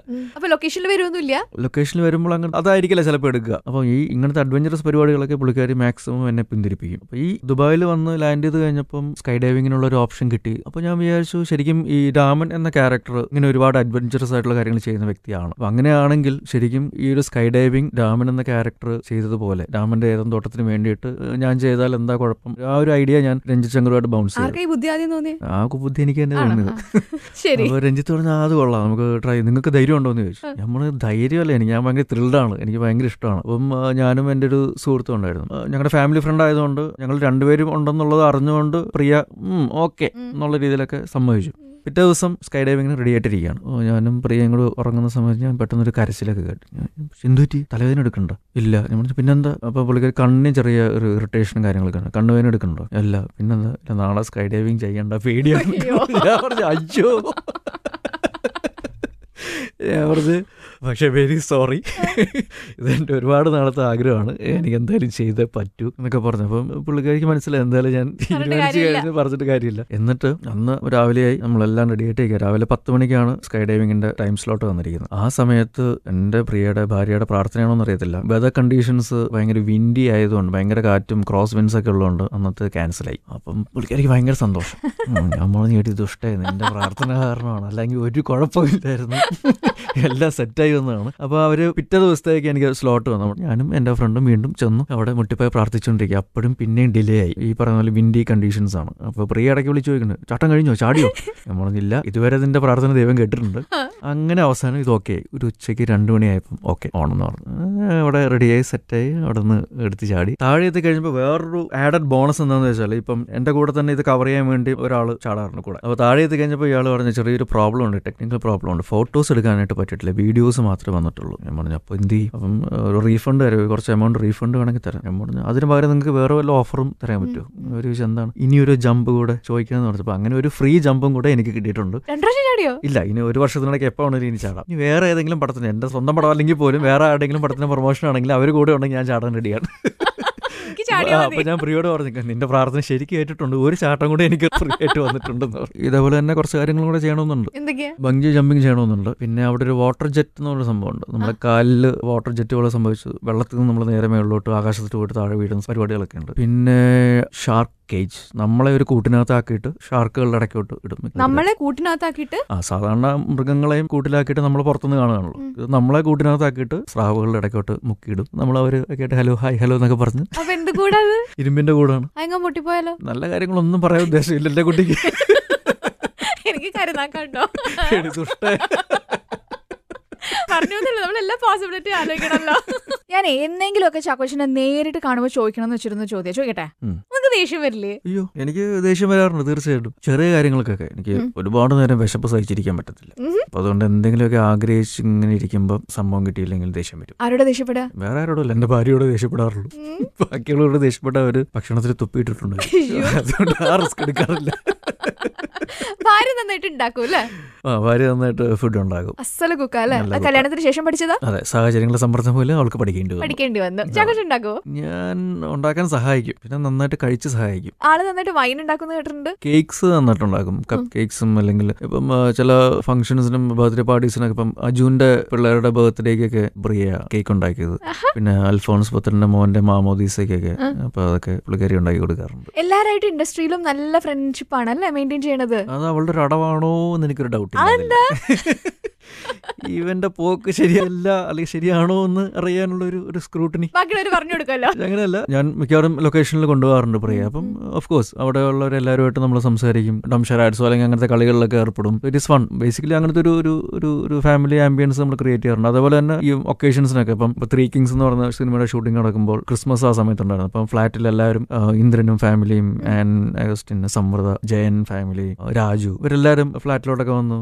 എല്ലാവരുമായിട്ടുള്ള ഒരു രസകരമായിട്ടുള്ള ഒരു ആംബിയൻസ് ഉണ്ട് എപ്പോഴും. ഇപ്പൊ എല്ലാവരും സിനിമയില് ഭാര്യമാരെയും കൂടിയിട്ട് എന്തെങ്കിലും ഒരു ഫീൽഡിലേക്ക് കൊണ്ടുവരും. കോസ്റ്റ്യൂം ഡിസൈനിങ്ങോ അല്ലെങ്കിൽ കാസ്റ്റിങ്ങോ ഒക്കെ ആയിട്ട് അങ്ങനെ എന്തെങ്കിലും ചെയ്യോ? പുള്ളിക്കാരിയെ ഞാൻ മിക്കവാറും എന്റെ ഒരു സ്ക്രിപ്റ്റ് സെലക്ഷനിൽ ഇൻവോൾവ് ചെയ്യാറുണ്ട്. കഥ ഞാൻ പറഞ്ഞു കൊടുക്കാറുണ്ട്. പക്ഷെ എനിക്ക് ചിലപ്പോൾ ചില നല്ല ഇഷ്ടപ്പെട്ട കഥകൾ പുള്ളിക്കാരി വേണ്ടാന്ന് പറയും, ചെയ്യണ്ടെന്ന് പറയും. പക്ഷെ എന്നാലും ഞാൻ അത് അവഗണിച്ച് ചെയ്യും. നല്ല പണിയും കിട്ടാറുണ്ട്. ആണല്ലേ? പുള്ളിക്കാരിയാണ് നന്നായിട്ട് തീരുമാനിക്കുക. കുറച്ചും കൂടി ഒരു മാസ് പൾസ് അറിയാവുന്ന വ്യക്തിയാണ് പ്രിയ. നമ്മൾ കുറച്ച് ചിലപ്പം നമ്മുടെ ക്യാരക്ടറിന് തന്നെ ചിലപ്പോൾ ഇമ്പോർട്ടൻസിന്റെ ഇമ്പാക്റ്റിന്റെ കാര്യം നോക്കും, അല്ലെങ്കിൽ ടെക്നിക്കൽ ബ്രില്യൻസിന്റെ കാര്യങ്ങൾ നോക്കും. പക്ഷെ അൾട്ടിമേറ്റ്ലി ഇതിനേക്കാളപ്പുറം കഥയ്ക്കാണ് പ്രാധാന്യം കൊടുക്കുന്നത്. ചിലപ്പോൾ ചില സാഹചര്യങ്ങൾ നമ്മൾ ഒന്ന് ഔട്ടാവും. അപ്പൊ ആ സമയത്തൊക്കെ പുള്ളിക്കാരുടെ ഡിസിഷൻസ് ആണ് കറക്റ്റ്. നിങ്ങൾ രണ്ടാളും എങ്ങനെ ഭയങ്കര അഡ്വഞ്ചറസ് ഒക്കെയാണോ? ഞാൻ ഭയങ്കര അഡ്വഞ്ചറസ് ആണ്, പുള്ളിക്കാരി തീരെ അല്ല. ഓപ്പോസിറ്റ് ആണ്. ഈ ഓപ്പോസിറ്റ് പോൾസ് അട്രാക്ട് ആണല്ലോ പറയാ. ഞാൻ ഭയങ്കര ട്രാവലിംഗ് ഒക്കെ ഇഷ്ടപ്പെടുന്ന വ്യക്തിയാണ്. അപ്പം പ്രിയ വന്നതിന് ശേഷം അങ്ങനെ ട്രാവലിംഗ് അധികം ഇല്ല. ലോങ് ഡ്രൈവ്സ് ഒക്കെ വളരെ കുറവാണ്. പുള്ളിക്കാരി പറഞ്ഞൊരു ദിവസം, ചാക്കോച്ചന് ലോങ് ഡ്രൈവ്സ് പോകാത്തതുകൊണ്ട് വിഷമമുണ്ടോ? ഞാൻ പറഞ്ഞില്ല, അങ്ങനെയില്ല, എന്നാലും പണ്ടത്തെ പോലെ അങ്ങനെ ചെയ്യാൻ പറ്റാത്തതുകൊണ്ട് ചെറിയ ഒരു സങ്കടമുണ്ട്. പുള്ളിക്കാരി പറഞ്ഞു, അങ്ങനെയാണെങ്കിൽ ചാക്കോച്ചൻ ട്രാവലിങ്ങിന് വേണ്ടി മാത്രം വേറൊരു കല്യാണം കഴിച്ചോളാൻ പറഞ്ഞു. ഞാൻ പറഞ്ഞു, സീരിയസ് ആണല്ലോ, ഇനി മാറ്റി പറയരുത്. അപ്പോൾ അങ്ങനെ ഞാൻ ഭയങ്കര അഡ്വഞ്ചറസ് ആണ്. പുള്ളിക്കാരിക്ക് ഭയങ്കര പേടിയാണ് ഞാൻ ഇങ്ങനത്തെ മരം കയറ്റവും ആകാശച്ചാട്ടവും ഒക്കെ ചെയ്തത്. നിങ്ങൾക്ക് രണ്ടുപേർക്കും ചെയ്യാൻ ഇഷ്ടമുള്ള കാര്യം എന്താ? ഒരേപോലെ പുതിയ സ്ഥലങ്ങളൊക്കെ കാണാൻ പോകുന്നത് ഇഷ്ടമാണ്. ഒരു സ്ഥലത്ത് പോയി അവിടുന്ന് സോനീസ് ഒക്കെ അല്ലെങ്കിൽ എന്തെങ്കിലും സാധനങ്ങൾ സോനീസ് ഒക്കെ കൊണ്ടുവരാറുണ്ട്, ഫ്രിഡ്ജിൽ ഒട്ടിച്ചു വെക്കാറുണ്ട്. ചെറിയ അവിടെ ഇവിടെ ഒക്കെ ആയിട്ട് ചെറിയ ഗ്ലോബ്സും അങ്ങനത്തെ കീ ചെയിൻസ് ഒക്കെ കളക്ട് ചെയ്യാറുണ്ട്. പിന്നെ എന്തൊക്കെ ഒരുമിച്ച് ചെയ്യാൻ ഇഷ്ടമുള്ള? ഭക്ഷണം ഉണ്ടാക്കുക, ഞാനത് കഴിക്കുക, അതൊക്കെ ഇഷ്ടമാണ്. പിന്നെ ഭക്ഷണം ഉണ്ടാക്കി കൊടുത്തു വിടുക. അപ്പം ലൊക്കേഷനിലൊക്കെ ഞാൻ ചിലപ്പം ഉള്ളപ്പോൾ പുള്ളിക്കാരി ഫുഡൊക്കെ ഉണ്ടാക്കിയിട്ട് എല്ലാവർക്കും കൊണ്ടുവരും. സൗബിനൊക്കെ കപ്പ് കേക്ക്സ് ഭയങ്കര ഇഷ്ടമാണ്. രാജുവിന് റിയ ഉണ്ടാക്കുന്ന താറാവ് കറി ഭയങ്കര ഇഷ്ടമാണ്. അങ്ങനെ കുറെ പേർക്ക്. ഈ സിനിമയുടെ ഒരു പ്രത്യേകതയായിരുന്നു മീറ്റ് മാലിനി ടീസർ, നായികയുടെ ഇൻട്രൊഡക്ഷൻ. എനിക്ക് തോന്നുന്നു ആദ്യമായിട്ടായിരിക്കും മലയാളത്തിൽ ഇങ്ങനെ ഒരു നായികയ്ക്ക് ഒരു ടീസർ കൊടുത്തിട്ടുള്ള അല്ലേ, മീറ്റ് മാലിനി ടീസർ. അതാരുടെ ഐഡിയ ആയിരുന്നു? അത് രഞ്ജിത്തിന്റെ ഐഡിയ. രഞ്ജിത്തിന്റെ മാർക്കറ്റിംഗ് ടെക്നിക്സ് വളരെ രസകരമായിട്ടുള്ള സംഭവമാണ്. അത് ഗംഭീരമാണ്. അത് സമ്മതിച്ചേ പറ്റുള്ളൂ. ഓരോ സെക്കൻഡും പുള്ളി ഇതെങ്ങനെ മാർക്കറ്റ് ചെയ്യാൻ പറ്റും, ഏത് രീതിയിൽ മാർക്കറ്റ് ചെയ്യാൻ പറ്റും എന്നുള്ളതിനെ പറ്റി ചിന്തിക്കുകയും അഭിപ്രായങ്ങൾ ചോദിക്കുകയും പറയുകയൊക്കെ ചെയ്യുന്ന വ്യക്തിയാണ്. ആരിൽ നിന്നും നല്ല പോസിറ്റീവായിട്ടുള്ള അഭിപ്രായങ്ങൾ പുള്ളി എടുക്കും. അപ്പൊ ആ ഒരു രീതിയിൽ പുള്ളി ഒന്ന് ഞെട്ടിക്കാനായിട്ട് സ്കൈ ഡൈവിംഗ് വഴി സാധിച്ചിട്ടുണ്ട് എന്നുള്ളൊരു ചാരിതാർത്ഥ്യം എനിക്കുണ്ട്. അപ്പൊ മാലിനി എന്ന ഈ ഒരു കഥാപാത്രം ശരിക്കും ഭയങ്കര ഇമ്പോർട്ടന്റ് ക്യാരക്ടറാണ്. അപ്പൊ അത് ചെയ്യാൻ വേണ്ടിയിട്ട് നമ്മൾ ഒരുപാട് ആക്ടേഴ്സിന്റെ പേരുകൾ ഇങ്ങനെ ആലോചിച്ചു, സജസ്റ്റ് ചെയ്തു. പക്ഷെ ഒന്നെങ്കിൽ ഏജിന്റെ അല്ലെങ്കിൽ ഒരു ഇമേജിന്റെ പ്രശ്നങ്ങളൊക്കെ ഒരുപാട് ഞാനും പറഞ്ഞിട്ടുണ്ട്. ഒരു മ്യൂച്വലി നമ്മൾ ഡിസ്കസ് ചെയ്യാറുണ്ട്. ഞാൻ നേരത്തെ പറഞ്ഞ പോലെ ഒരുപാട് നേരം വന്ന് വീട്ടിൽ ഇരുന്നിട്ട് നമ്മൾ സംസാരിക്കുമ്പോൾ ഒരുപാട് കാര്യങ്ങൾ സംസാരിക്കേണ്ടത് ഒരുപാട് ആൾക്കാരുടെ, നമ്മുടെ സുഹൃത്തുക്കളുടെയും അല്ല നമ്മളെ കൂടെ ഇതുവരെ വർക്ക് ചെയ്യാത്ത ആൾക്കാരുടെ എല്ലാവരുടെയും പേരുകളുണ്ട്. അങ്ങനെയാണ് അനു സിത്താരയുടെ പേര് ഇങ്ങനെ ഒരു സംശയം ഉണ്ടായിരുന്നു. കാരണം ഇത്രയും ഹെവി ആയിട്ടുള്ള ഒരു ക്യാരക്ടർ, ഒരുപാട് ഇമോഷൻസും തലങ്ങളും ഒക്കെ ഉള്ള ഒരു കഥാപാത്രമാണ്. അത് പുള്ളിക്കാരിക്ക് ക്യാരി ഓഫ് ചെയ്യാൻ പറ്റുമെന്നുള്ളൊരു ഡൗട്ട് ഉണ്ടായിരുന്നു. രഞ്ജിത്ത് എന്തായാലും പുള്ളിക്കാരി ഒന്ന് കാണാം എന്ന് പറഞ്ഞ് പോയി. അപ്പൊ രഞ്ജിത്തിന് യാതൊരു വിശ്വാസവും ഇല്ല. എന്തായാലും വേണ്ട എന്ന് തന്നെ പറയാൻ വേണ്ടി പോവാണെന്നുള്ളൊരു രീതിയിലാണ് അദ്ദേഹം ചെല്ലുന്നത്. പക്ഷെ അവിടെ ചെന്ന് ഞാനാണോ എന്നൊരു സംശയമുണ്ട്. കാരണം ഫുക്രി കണ്ടിട്ടും അതിന്റെ ചില ട്രെയിലറിന്റെയും സംഭവങ്ങളൊക്കെ കണ്ട് ഒരു രസം തോന്നി. പിന്നെ ചില ആംഗിളുകളിൽ നിന്നൊക്കെ നമുക്കൊരു വിദ്യാബാലൻ അല്ലെങ്കിൽ ഒരു ശോഭനയുടെ ഒക്കെ ഒരു മെച്യൂർനെസ് ചില ആംഗിളുകൾ ഫീൽ ചെയ്യാൻ പറ്റും. പിന്നെ നല്ലൊരു ഡാൻസർ ആയിരിക്കണം, she is A good dancer. അപ്പൊ ആ രീതിയിലൊക്കെ നമുക്കൊരു ശരിയാവാൻ പറ്റുമായിരിക്കും എന്നുള്ള വിശ്വാസം ഉണ്ടായിരുന്നു. അപ്പൊ രഞ്ജിത്ത് ചെന്ന് കണ്ടപ്പോൾ തന്നെ രഞ്ജിത്ത് മനസ്സിൽ ഒരു പോസിറ്റീവ് വൈബ് കിട്ടിയെന്ന് പറഞ്ഞു. പിന്നെ ഒരു ഡയലോഗ് റെൻഡർ ചെയ്യാൻ പറഞ്ഞു. പുള്ളിക്കാരി അത് മാലിനി റെൻഡർ ചെയ്യുന്ന രീതിയിലായിരുന്നില്ല പറഞ്ഞത്, പക്ഷെ ഏകദേശം അത് ഓക്കെ ആയിരുന്നു. അപ്പൊ രഞ്ജിത്തിനൊരു വിശ്വാസം ഉണ്ട്. കാരണം ലൊക്കേഷനിലേക്ക് വന്നു കഴിഞ്ഞാൽ കുറച്ചും കൂടെ നമ്മൾ കഥയും കാര്യങ്ങളൊക്കെ പറഞ്ഞു കൊടുത്തു കഴിഞ്ഞാൽ ഇമ്പ്രൂവ് ചെയ്യും എന്നുള്ളൊരു വിശ്വാസം ഉണ്ട്. ആ ഒരു തെറ്റിയിട്ടില്ല എന്ന് തന്നെയാണ് തോന്നുന്നത്. അപ്പൊ അതുകൊണ്ട് തന്നെയാണ് പോകെ ഷൂട്ടിംഗ് നടക്കുന്ന സമയങ്ങൾ അല്ലെങ്കിൽ സോങ്സ് പിക്ചറൈസ് ചെയ്യുമ്പോഴും അല്ലെങ്കിൽ എഡിറ്റിംഗ് കഴിഞ്ഞിട്ട് അല്ലെങ്കിൽ ഡബിങ് കഴിഞ്ഞിട്ടൊക്കെ ഓരോ പ്രാവശ്യം അനുവിനെ പറ്റിയുള്ള ഇംപ്രഷൻ നമുക്ക് കൂടി വരികയായിരുന്നു. അപ്പൊ അതുകൊണ്ട് തന്നെയാണ് അൾട്ടിമേറ്റ്ലി നായകന് ട്രെയിലർ ഇറക്കുന്നതിന് മുമ്പ് ഈ ദുഷ്ടൻ അനു സിത്താരയ്ക്ക് വേണ്ടി ഒരു പ്രത്യേക ഒരു ട്രെയിലർ ഇറക്കിയത്. She deserved it. നന്നായിട്ട് ചെയ്തിട്ടുണ്ട്. അതാണ് ചാക്കോച്ചന്റെ കൂടെ ഡെബ്യൂ ചെയ്ത നായകന്മാർക്ക് നല്ല കാലം എന്ന് പറയും. വളരെയധികം ശരിയാണ്. ആ നല്ല കാലം കുറച്ച് ഇങ്ങോട്ട് തരാൻ പറഞ്ഞാൽ അതിൽ വലിയ ഇൻട്രസ്റ്റ് ഒന്നും ഇല്ല ആർക്കും. അവര് മാത്രം കൊണ്ടുപോവാ. അതെ. അസിനാണെങ്കിലും സ്നേഹയാണെങ്കിലും ആനഗസ്റ്റിനാണെങ്കിലും സംസ്ഥാന പുരസ്കാരം കിട്ടിയില്ല അതിന് ശേഷം. ശാലിനി ആണെങ്കിലും, ശാലിനിയുടെ ആദ്യത്തെ നായകൻ ഞാനാണല്ലോ. ശാലിനി ആണെങ്കിലും ഇപ്പൊ തലയുടെ ഭാര്യയായി. ഇവരൊക്കെ ആയിട്ട് കോൺടാക്ട് ഇപ്പോഴും വെക്കോ? അങ്ങനെ നിരന്തരമായിട്ടുള്ള കോൺടാക്ട്സ് ഒന്നും. ഇപ്പൊ ബർത്ത്ഡേസ് വരുമ്പോൾ നമ്മൾ വിഷ് ചെയ്യാറുണ്ട്, അല്ലെങ്കിൽ അങ്ങനത്തെ എന്തെങ്കിലും ഒരു ഹാപ്പി ഒക്കേഷൻസ് വരുമ്പോൾ വിഷ് ചെയ്യാറുണ്ട്. ഇപ്പം ഈ അടുത്ത് അവാർഡ് ഫംഗ്ഷന് പോയപ്പോൾ ഹൈദരാബാദ് വെച്ച് സ്നേഹയെ കണ്ടു. കുറെ വർഷങ്ങൾക്ക് ശേഷമാണ് അങ്ങനെ കാണുന്നത്. സ്നേഹയും പ്രസന്നയൊക്കെ ഉണ്ടായിരുന്നു. അന്ന് വേറൊരു പേരിലല്ലേ അഭിനയിച്ചിരുന്നത്? മാനസി വന്ന് സ്നേഹയും പ്രസന്നയും പിന്നെ ആനഗസ്റ്റിനും ഉണ്ടായിരുന്നു. ഭയങ്കര സന്തോഷമായിരുന്നു കുറെ വർഷങ്ങൾക്ക് ശേഷം. കാരണം എല്ലാവരും നല്ല രീതിയിലാണ്, നല്ല നിലയിലാണ്. നമ്മൾ ചെറിയൊരു അഭിമാനവും സന്തോഷമൊക്കെ ഉണ്ടാവും. അസിനാണെങ്കിലും ഇടയ്ക്ക് വിളിക്കാറുണ്ട്, ഇവിടെ വരുമ്പോ കാണാറുണ്ട്, ഞങ്ങൾ കണ്ടിട്ടുണ്ട്. അന്നത്തെ കാലത്ത് ചാക്കോച്ചന്റെ കൂടെ ഏത് നായകന്മാരുണ്ടെങ്കിലും റൂമറൊക്കെ ഇറങ്ങുമായിരുന്നോ? ഇല്ല, അങ്ങനെ എനിക്ക് തോന്നിയിട്ടില്ല. അങ്ങനെ അത് ശാലിനിയുടെ കൂടെ മാത്രമേ ഉണ്ടായിരുന്നുള്ളൂ. അതാണ് കൂടുതലുണ്ടായിരുന്നെന്ന് തോന്നുന്നു. ഒരാളായിട്ട് ഇരിക്കണോണ്ടായിരിക്കും അടുത്ത ആൾക്കാരൊക്കെ രക്ഷപ്പെട്ടു പോയത് അല്ലേ? ആയിരിക്കാം. പിന്നെ ഞാൻ ഈ പറഞ്ഞ പോലെ വളരെ ഡീസന്റ് ആയതുകൊണ്ട് ഒരാള് മാത്രം ആയിരിക്കും ഞാൻ സ്ഥിരമായിട്ടെന്നുള്ളത് തോന്നിക്കാണുവേ. ചാക്കോച്ചൻ ഫസ്റ്റ് മൂവി തൊട്ട് തന്നെ ഒരു ഹീറോ എന്നുള്ള രീതിയിൽ പേരെടുത്തിട്ടുണ്ട്. അപ്പൊ എപ്പോ തൊട്ടാ ഇങ്ങനെ സജഷൻ ഒക്കെ കൊടുത്തു തുടങ്ങി ഇന്ന നായികയാക്കൊള്ളാം? ഇന്ന നായിക തന്നെ വേണമെന്ന് ഒരിക്കലും ഞാൻ നിർബന്ധം പിടിച്ചിട്ടില്ല. നമ്മൾ സജഷൻസ് കൊടുക്കാറുണ്ട്. കഥ കേട്ട് കഴിഞ്ഞാൽ ആ ക്യാരക്ടർ ആർക്കായിരിക്കും കൂടുതൽ സൂട്ടബിൾ ആകുമെന്നുള്ള ഒരു നോർമൽ സെൻസ് വെച്ചിട്ട് നമ്മൾ സജസ്റ്റ് ചെയ്യാറുണ്ട്. പക്ഷെ ultimately director and script writer decides who should play that role. അത്രേ ഉള്ളൂ. അല്ലാതെ ഇന്നയാളില്ലെങ്കിൽ ഞാൻ അഭിനയിക്കില്ല, അല്ലെങ്കിൽ ഇന്നയാളുണ്ടെങ്കിൽ അഭിനയിക്കില്ല എന്നുള്ള വാശിയും തീരുമാനങ്ങളൊന്നും ഒരിക്കലും എന്റെ ലൈഫിൽ ഉണ്ടായിട്ടില്ല. അവിടെ റിയൽ ലൈഫിൽ വാശി പിടിച്ചിട്ടുള്ളത് പ്രിയ എന്റെ ഭാര്യയായിട്ട് വേണമെന്നുള്ളതിന് മാത്രമേ ഉള്ളൂ. പഠിക്കുന്ന സമയത്തായിരുന്നില്ലേ? അതെ. സ്റ്റോറി അറിയില്ല. സ്റ്റോറി സലീം കുമാറിന് അറിയാം ശരിക്കും. അതായത് സലീം കുമാർ പറഞ്ഞത് എന്താന്ന് വെച്ചാൽ, ഞാൻ ട്രിവാൻഡ്രത്ത് ഷൂട്ടിങ്ങിന് പോയി. അപ്പൊ ആ സമയത്ത് ലൊക്കേഷനിൽ ഞാൻ കുറച്ച് നേരത്തെ എത്തി. അപ്പൊ വേറെ ആരും അങ്ങനെ വന്നിട്ടില്ല. അപ്പൊ ഞാൻ ജസ്റ്റ് ചുമ്മാ ഇറങ്ങി നടക്കാന്ന് വിചാരിച്ചപ്പോൾ ഒരു കോളനി പോലുള്ളൊരു സ്ഥലമാണ്. അപ്പൊ ഇറങ്ങി നടക്കുമ്പോൾ ഒരു വീടിന്റെ മുറ്റത്ത് ഇങ്ങനെ പ്രിയ നിൽക്കുന്നു. ആദ്യമായിട്ട് കാണും. പ്രിയ ഹലോ ഹായ് ഇങ്ങനെ ഷൂട്ടിങ്ങിന് വന്നതാണ്, ഇവിടെ ജസ്റ്റ് ഒന്ന് നടക്കാൻ വേണ്ടി വന്നു. ഓക്കെ, ഇതാണോ കുട്ടിയുടെ വീട്? അതെ, എന്റെ വീട് ഇതാണ്, നല്ല വീട്. ഞാൻ പറഞ്ഞു ജസ്റ്റ് ഒന്ന് സ്ഥലമൊക്കെ ഒന്ന് കാണിച്ചു വരുന്നൊക്കെ പറഞ്ഞ് അവിടെ താമസിക്കുന്ന ആളാണല്ലോ. പ്രിയയും എന്റെ കൂടെ വന്നു. ഞങ്ങളിങ്ങനെ നടക്കുമ്പോൾ തൊട്ടടുത്ത് വേറൊരു നല്ലൊരു വീടുണ്ട്. നമ്മൾ കൊള്ളാമല്ലോ, നല്ല കൺസ്ട്രക്ഷൻ ഉള്ളത്. ആരുടെ വീടാ? അപ്പോൾ പ്രിയ പറഞ്ഞു, ഇത് എൻ്റെ ഡാഡിയുടെ വീടാണ്, ഡാഡിയുടെ ഒരു ഔട്ട് ഹൗസ് പോലെ പണിത് വെച്ചിരിക്കുന്നത്. Okay okay. പക്ഷേ ആ വീട്ടിൽ ആരൊക്കെ ഉണ്ട്? ഞാനും ഡാഡിയും മമ്മിയും മാത്രമുള്ള ഒരു മോളാണ്. ഓക്കെ ഓക്കെ ശരി. വീണ്ടും ഇങ്ങനെ കാര്യങ്ങൾ എന്തിനു പഠിക്കുന്നു എന്നൊക്കെ ചോദിക്കുന്നു. അങ്ങനെ വീണ്ടും നടന്നു പോകുന്നു. വേറൊരു നല്ലൊരു വേക്കൻറ്റ് പ്ലോട്ട് അവിടെ കിടക്കുന്നു. പക്ഷേ ഇതെന്തിങ്ങനെ വെറുതെ ഇട്ടിരിക്കുന്നു? ഇത് ഡാഡിയുടെ പ്ലോട്ടാണ്. ഡാഡി ഇങ്ങനെ വേറൊരു എന്തെങ്കിലും ഭാവിയിൽ ഒരു ഷോപ്പിംഗ് കോംപ്ലക്സ് അങ്ങനെ വല്ലതും പണിയാൻ വേണ്ടി. Okay okay. പെട്ടെന്ന് തന്നെ ഞാൻ തിരിഞ്ഞിട്ട് പുള്ളിക്കാരോട് ഐ ലവ് യു. ഇതാണ് സലീം കുമാറിന്റെ വേർഷൻ. ഒറ്റ മോള്, കുറെ സ്ഥലങ്ങള്, വീട്, ഇതൊക്കെ പറഞ്ഞിട്ട്. ശരിക്കുള്ള വേർഷൻ ഒരു 10 കൊല്ലം കഴിഞ്ഞേ പറയാം. പഠിക്കുന്ന കാലത്തായിരുന്നു എനിക്കറിയാം അല്ലേ? പുള്ളിക്കാരി പഠിച്ചോണ്ടിരിക്കുക. പുള്ളിക്കാരിക്ക് സ്കൂളിൽ നിന്ന് ഇറങ്ങി കോളേജിലേക്ക് കയറുന്ന സമയമായിരുന്നു. അതുകൊണ്ട് വേറെ ആരെയും പ്രേമിക്കാൻ സമയം കൊടുത്തില്ല. അതിന് പിന്നെ നമ്മൾ തടയിട്ടു, ലോക്ക് ചെയ്തു. ചില നായികമാരെ ഇവിടെ വന്ന് പറഞ്ഞിട്ടുണ്ട് അവര് പടത്തിൽ നിന്ന് റിജക്ട് ആവാനുള്ള ഒരു കാരണം അവരുടെ ഹൈറ്റ് ആണെന്ന് പറഞ്ഞിട്ടുണ്ട്. ചാക്കോച്ചൻ അങ്ങനെ പൊക്കം കൊണ്ട് തോപ്പിച്ച നായികമാരുണ്ടായിട്ടുണ്ടോ? ഇല്ല, കാരണം എന്നെക്കാളും ഹൈറ്റുള്ള നായികമാരുടെ കൂടെ നായകനായിട്ട് അഭിനയിച്ചിട്ടുണ്ട്. ഇപ്പം സമൃദ്ധ അത്യാവശ്യം എന്നെക്കാളും ഹൈറ്റുള്ള കുട്ടിയാണ്. അപ്പൊ ആ കുട്ടിയുടെ കൂടെ നായകനായിട്ട് അഭിനയിച്ചിട്ടുണ്ട്. പിന്നെ ഭാവനക്ക് എന്നെക്കാളും ഹൈറ്റ് കുറവാണ്. ഭാവന എന്നെക്കാളും ഹൈറ്റുള്ള ഹീല് നടക്കുന്നതുകൊണ്ട് ഹൈറ്റ് തോന്നിക്കുന്നത് സത്യമായിട്ടും. അതായത് കമലഹാസൻ, കുഞ്ചാക്കോ ബോബൻ, ജാക്കി ചാൻ, അമീർ ഖാൻ, സൂര്യ, ഇവരൊക്കെ ഒരേ ഹൈറ്റുള്ള ആൾക്കാരാണ്. ശരി പോരെ. ഉദയയുടെ ബാനറിന് ഒരുപാട് പ്രത്യേകതകളുണ്ട്. ഒരുപാട് ആദ്യ സംരംഭങ്ങൾ ചെയ്ത ബാനറാണ്. ഇപ്പൊ ആദ്യ വടക്കൻ പാട്ട്, ആദ്യ മുസ്ലിം സാമുദായിക സിനിമ, അത്തരത്തില് ഒരുപാട് വലിയ വലിയ കാര്യങ്ങൾ ചെയ്ത ഒരു ബാനറിനെ 30 വർഷത്തിന് ശേഷം വീണ്ടും കൊണ്ടുവന്നപ്പോ ആ റിസ്ക് ഫാക്ടർ കൂടുതലുണ്ടായിരുന്നു. ഉറപ്പായിട്ടും ഉണ്ടായിരുന്നു. അതുകൊണ്ട് തന്നെയാണ് കുറെ ഡിലേ ആയതും നമ്മളൊരു പ്രൊഡക്ഷൻ തുടങ്ങാനായിട്ടും. കാരണം പ്രൊഡക്ഷൻ ചെയ്യാനായിട്ടായിരുന്നെങ്കിൽ ഇതിലും കൺജീനിയൽ ആയിട്ടുള്ള വളരെ ഈസി ആയിട്ടുള്ള സിറ്റുവേഷൻസിന് മുമ്പുണ്ടായിരുന്നു. ഇപ്പം നമുക്ക് ചാനൽ റൈറ്റ്സോ ഷൂട്ടിംഗ് തുടങ്ങുന്നതിന് മുമ്പ് തന്നെ നമുക്ക് ടേബിൾ പ്രോഫിറ്റ് ഉണ്ടാക്കാവുന്ന ഒരു സാഹചര്യം ഉണ്ടായിരുന്നു. പക്ഷെ ഇപ്പോൾ അങ്ങനെയല്ല. We have to invest money and get returns. അപ്പൊ അങ്ങനെ നമുക്ക് എളുപ്പം സിനിമ ഉണ്ടാക്കാമായിരുന്ന ഒരു സാഹചര്യം ഉണ്ടായിട്ട് പോലും ഉദയ സിനിമ നിർമ്മിക്കാതിരുന്നത് ഒരു നല്ല കഥയ്ക്ക് വേണ്ടിയിട്ടുള്ള ഒരു കാത്തിരിപ്പിന് വേണ്ടി ആയതുകൊണ്ടാണ്. നല്ലൊരു കഥ എന്ന് പറയുമ്പോൾ അത് പ്യൂർലി ഒരു കാശുണ്ടാക്കുക എന്നുള്ളത് മാത്രമല്ല. ആൾക്കാർ കാണുമ്പോൾ ഇത്രയും വർഷങ്ങൾക്ക് ശേഷം ഉദയ തിരിച്ചു വന്നത് ഇങ്ങനത്തെ ഒരു സിനിമ ഉണ്ടാക്കാനാണോ എന്ന് ആൾക്കാർ ചോദിക്കരുത് എന്നുള്ളൊരു ആഗ്രഹവും വാശിയും ഉണ്ടായിരുന്നു. ഒരു മെസ്സേജ് കൊടുക്കണമെന്നുണ്ടായിരുന്നു. മെസ്സേജിനേക്കാൾ ഉപരി നല്ലൊരു സിനിമ എന്ന് ആൾക്കാർ പറയണം. അതെ, അപ്പൊ അതിന്റെ കൂടെ ഒരു നല്ലൊരു മെസ്സേജും കൂടെ സൊസൈറ്റിക്ക് കൊടുക്കാൻ പറ്റുമെങ്കിൽ നത്തിങ് മോർ ദാൻ ദാറ്റ്. അപ്പൊ അത് എല്ലാ അർത്ഥത്തിലും കൊച്ചാബ പൗലോയിലൂടെ നമുക്ക് ലഭിച്ചു എന്നുള്ളതാണ് സത്യം. അതിന്റെ ഒരു നല്ലൊരു തുടക്കം ശരിക്കും KPSCയുടെ ആദ്യത്തെ പോസ്റ്റർ ശരിക്കുള്ള പൗലോ കോയിലോ തന്നെ അദ്ദേഹത്തിന്റെ ട്വിറ്റർ പേജിൽ ഷെയർ ചെയ്തു എന്ന് പറയുമ്പോൾ അത് അറിഞ്ഞോ അറിയാതെയോ there is a God's hand in it. ഇത് എത്ര നാളായിട്ടുള്ള ചിന്തയായിരുന്നു ഉദയയുടെ ബാനർ തിരിച്ചുകൊണ്ടുവരണം, അതിലൂടെ ഒരു നിർമ്മാതാവണം? അങ്ങനെ ഒരു ഗൗരവമായിട്ട് നമ്മൾ ചിന്തിക്കാൻ തുടങ്ങിയത് 5-6 വർഷങ്ങൾക്ക് മുമ്പായിരിക്കും. ശരിക്കും ഉദയയുടെ തിരിച്ചുവരവിൽ ഒരു സിനിമ ചെയ്യാനായിട്ട് ആദ്യം അഡ്വാൻസ് കൊടുത്തത് വേറെ 2 സമുദായർക്ക് വേണ്ടിയിട്ടാണ്. ലാൽ ജോസും പിന്നെ അൻവർ റഷീദും. എന്നിട്ട് അവരോട് പറഞ്ഞു നമുക്കൊരു സമയം കിട്ടുമ്പോൾ എപ്പോഴാണെങ്കിലും അറ്റ് യുവർ കൺവീനിയൻസ് നിങ്ങൾക്ക് കോൺഫിഡന്റ് ആയിട്ട് ചെയ്യാൻ പറ്റുന്ന ഒരു സാഹചര്യം നമുക്ക് ചെയ്യാം. ഇപ്പോഴും അഡ്വാൻസ് കയ്യിലുണ്ടോ അവരുടെ? ഉണ്ട്. അപ്പം അവരത്രയും ഡിലേ ആവാൻ കാരണം എനിക്ക് തോന്നിയിട്ടുള്ളത് ഉദയയുടെ ബാനറിൽ ഒരു പടം ചെയ്യുമ്പോൾ ചിലപ്പോൾ എന്നെക്കാളും കൂടുതൽ ഉത്തരവാദിത്വം അവർക്ക് ഉണ്ടാവും.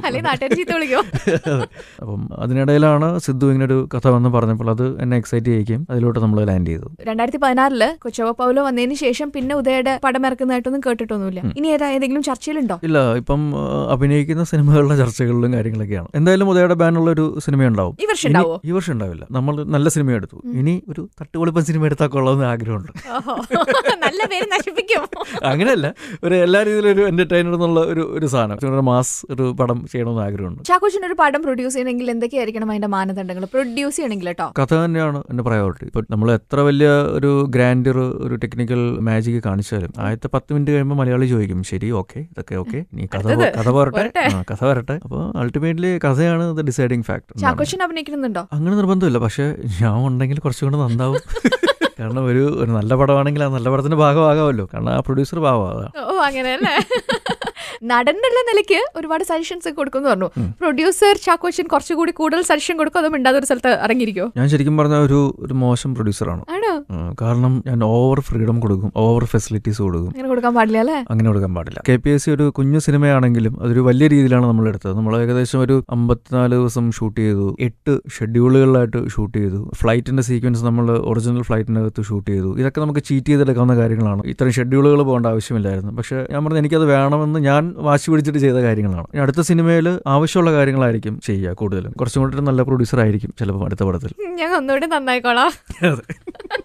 ഞാൻ ചാക്കോച്ചിന്റെ അടുത്ത് ഈ റൗണ്ടിൽ കുറച്ച് വാക്കുകൾ പറയൂ കേട്ടോ. ശരി. അതിൽ ഓരോ വാക്കും പറയുമ്പോ എന്താണോ മനസ്സിൽ തോന്നുന്നത് അത് പറഞ്ഞാൽ മതി. ഓക്കെ, ശരി. സൂപ്പർ സ്റ്റാർ തിലകൻ ചേട്ടൻ. എന്തൊക്കെ പോരായ്മകൾ ഉണ്ടെങ്കിൽ പോലും, ഒരു ഫിസിക്കൽ അപ്പിയറൻസിന്റെ കാര്യങ്ങളാണെങ്കിൽ പോലും അതെല്ലാം കവറപ്പ് ചെയ്ത് ഒരു ക്യാരക്ടറിനെ പൂർണ്ണമായിട്ടും വിശ്വസനീയമായിട്ട് ചെയ്യാനായിട്ട് കഴിയുന്ന അപൂർവം ചില നടന്മാരിൽ ഒരാളാണ് തിലകൻ ചേട്ടൻ. അപ്പം ഞാൻ താരതമ്യേന പുതിയൊരു ആളായിരുന്നു ആ സിനിമയിൽ അഭിനയിക്കും. ഞാൻ ഇത് പ്രാവശ്യം അഭിനയിക്കും, അദ്ദേഹത്തിന്റെ മകൻ തന്നെയാണ് എന്ന് നമുക്ക് നമ്മളെ തന്നെ ബോധ്യപ്പെടുത്തുന്ന അല്ലെങ്കിൽ വിശ്വസിപ്പിക്കുന്ന രീതിയിലാണ് ആ സീനിൽ നമ്മൾ അദ്ദേഹത്തിന്റെ കൂടെ അഭിനയിക്കുമ്പോൾ നമുക്ക് ഫീൽ ചെയ്യുന്നത്. ആ രീതിയിൽ നോക്കുകയാണെങ്കിൽ ഈസ് റിയൽ സൂപ്പർ സ്റ്റാർ. ഹംസം എന്ന് പറയുമ്പോൾ ആരുടെയെങ്കിലും പ്രണയത്തിന് ഹംസമായിട്ടുണ്ടോ? Of course, തലയുടെയും ശാലിനിയുടെയും. എങ്ങനെ? നിറം എന്ന സിനിമയുടെ ഷൂട്ടിങ്ങിന്റെ സമയത്താണ് ഏതൊരു ലൊക്കേഷനിൽ, എറണാകുളത്ത് ലൊക്കേഷനിലാണെന്ന് തോന്നുന്നു, ഒരു ദിവസം പുള്ളിക്കാരൻ ശാലിനിയെ കാണാനായിട്ടൊക്കെ വന്നിട്ടുണ്ട്. അപ്പൊ അത് വരുന്നു എന്നൊക്കെ അറിയിക്കാൻ വേണ്ടിട്ട് എന്റെ ഫോൺ വഴിയൊക്കെയാണ് മെസ്സേജസ് ഒക്കെ പാസ് ചെയ്തുകൊണ്ടിരുന്നത്. അപ്പൊ അങ്ങനെ ഒരു ഹംസമായിട്ട് ഇടയ്ക്ക് ഞാൻ ആക്ട് ചെയ്തിട്ടുണ്ട്. നാട്ടുകാർ വിചാരിച്ചു നിങ്ങൾ തമ്മിൽ പ്രണയമാണ്. അത് ഞങ്ങൾ വളരെ ബുദ്ധിപരമായിട്ടുള്ള സർജിക്കൽ മൂവ് ആയിരുന്നു. ആണല്ലേ? അടുത്തത് റൊമാൻറ്റിക് ഹീറോ പറയുമ്പോ അമീർ ഖാൻ. സ്വന്തം മുഖം ഓർമ്മ ഒന്നുമില്ല? അയ്യോ, ഒരിക്കലും ഇല്ല. കാരണം എങ്ങനെ എന്റെ മുഖം കാണാൻ പറ്റും ആ ഒരു ടാഗിൽ എന്നുള്ളതിനെ പറ്റി ഞാൻ വളരെയധികം ആലോചിച്ചിട്ടുള്ള കാര്യമാണ്. കുറെ കണ്ടിട്ടുള്ളതല്ലേ? അങ്ങനെ നോക്കുകയാണെങ്കിൽ അതിനേക്കാളും ഏറ്റവും റൊമാൻറ്റിക് ആയിട്ട് തോന്നിയിട്ടുള്ളത് ലാലേട്ടനാണ് മലയാളത്തിൽ. ഹിന്ദിയിലാണെങ്കിൽ അമീർ ഖാൻ. അമീർ ഖാൻ. പല്ലുവേദന എന്ന് പറയുമ്പോ? പല്ലുവേദന എന്ന് പറയുമ്പോൾ പോളിടെക്നിക്കാണ് എനിക്ക് ഓർമ്മ വരുന്നത്. ആ ഒരു ലൊക്കേഷൻ ജൂറഗീസിനാണ് ഓർമ്മ വരുന്നത്. കാരണം പോളിടെക്നിക് ഷൂട്ട് ചെയ്യുമ്പോൾ രാവിലെ ക്രിക്കറ്റ് കളിക്കാനായിട്ട് എല്ലാവരും കുത്തിപ്പൊക്കെ എണീപ്പിക്കും. ഞങ്ങൾ താമസിക്കുന്ന ഹോട്ടലിന്റെ പുറകിലെ പാർക്കിംഗ് സ്പേസുകളിൽ വണ്ടികളൊന്നും പാർക്ക് ചെയ്യാൻ സമ്മതിക്കാതെ അതൊരു ക്രിക്കറ്റ് ഗ്രൗണ്ടാക്കി മാറ്റി രാവിലെ ഒരു 5:30 മുതലൊക്കെ ക്രിക്കറ്റ് കളി തുടങ്ങും. അപ്പോൾ അജു ഭയങ്കര മടിയാണ്, അവനെ കുത്തിപ്പൊക്കി എണീപ്പിച്ച് കൊണ്ടുപോകാറുണ്ട്. അപ്പോൾ ഒരു ദിവസം രാവിലെ അജുവിനെ വിളിച്ചപ്പോൾ അജു പറഞ്ഞു, ചായ തീരെ വയ്യ. എന്തു പറ്റി? പല്ല് വേദനയായി ചായ. അവിടെയാണോ? എന്നാൽ ശരി, എന്നാൽ ദേഹാവധി അനങ്ങണ്ട, റെസ്റ്റ് ചെയ്തോ എന്നൊക്കെ പറഞ്ഞു. ഞാൻ കളിക്കാൻ പോയി. എന്നിട്ട് തിരിച്ചു വന്ന് ലൊക്കേഷനിലേക്ക് വന്നപ്പോൾ ഞാൻ ലൊക്കേഷനിൽ ചെന്ന് കഴിയുമ്പോൾ ആദ്യം കാണുന്നത് ഈ പല്ലുവേദന എന്ന് പറയുന്ന ആൾ ഒരു 25 ഇഡ്ഡലിയും 35 മുട്ടയും പുഴുങ്ങി വയറ് നിറയെ വാ നിറച്ച് കഴിച്ചോണ്ടിരിക്കുന്നത്. നമ്മുടെ ഇതാണോടെ നിന്റെ പല്ലുവേദന? സോറി ചായ.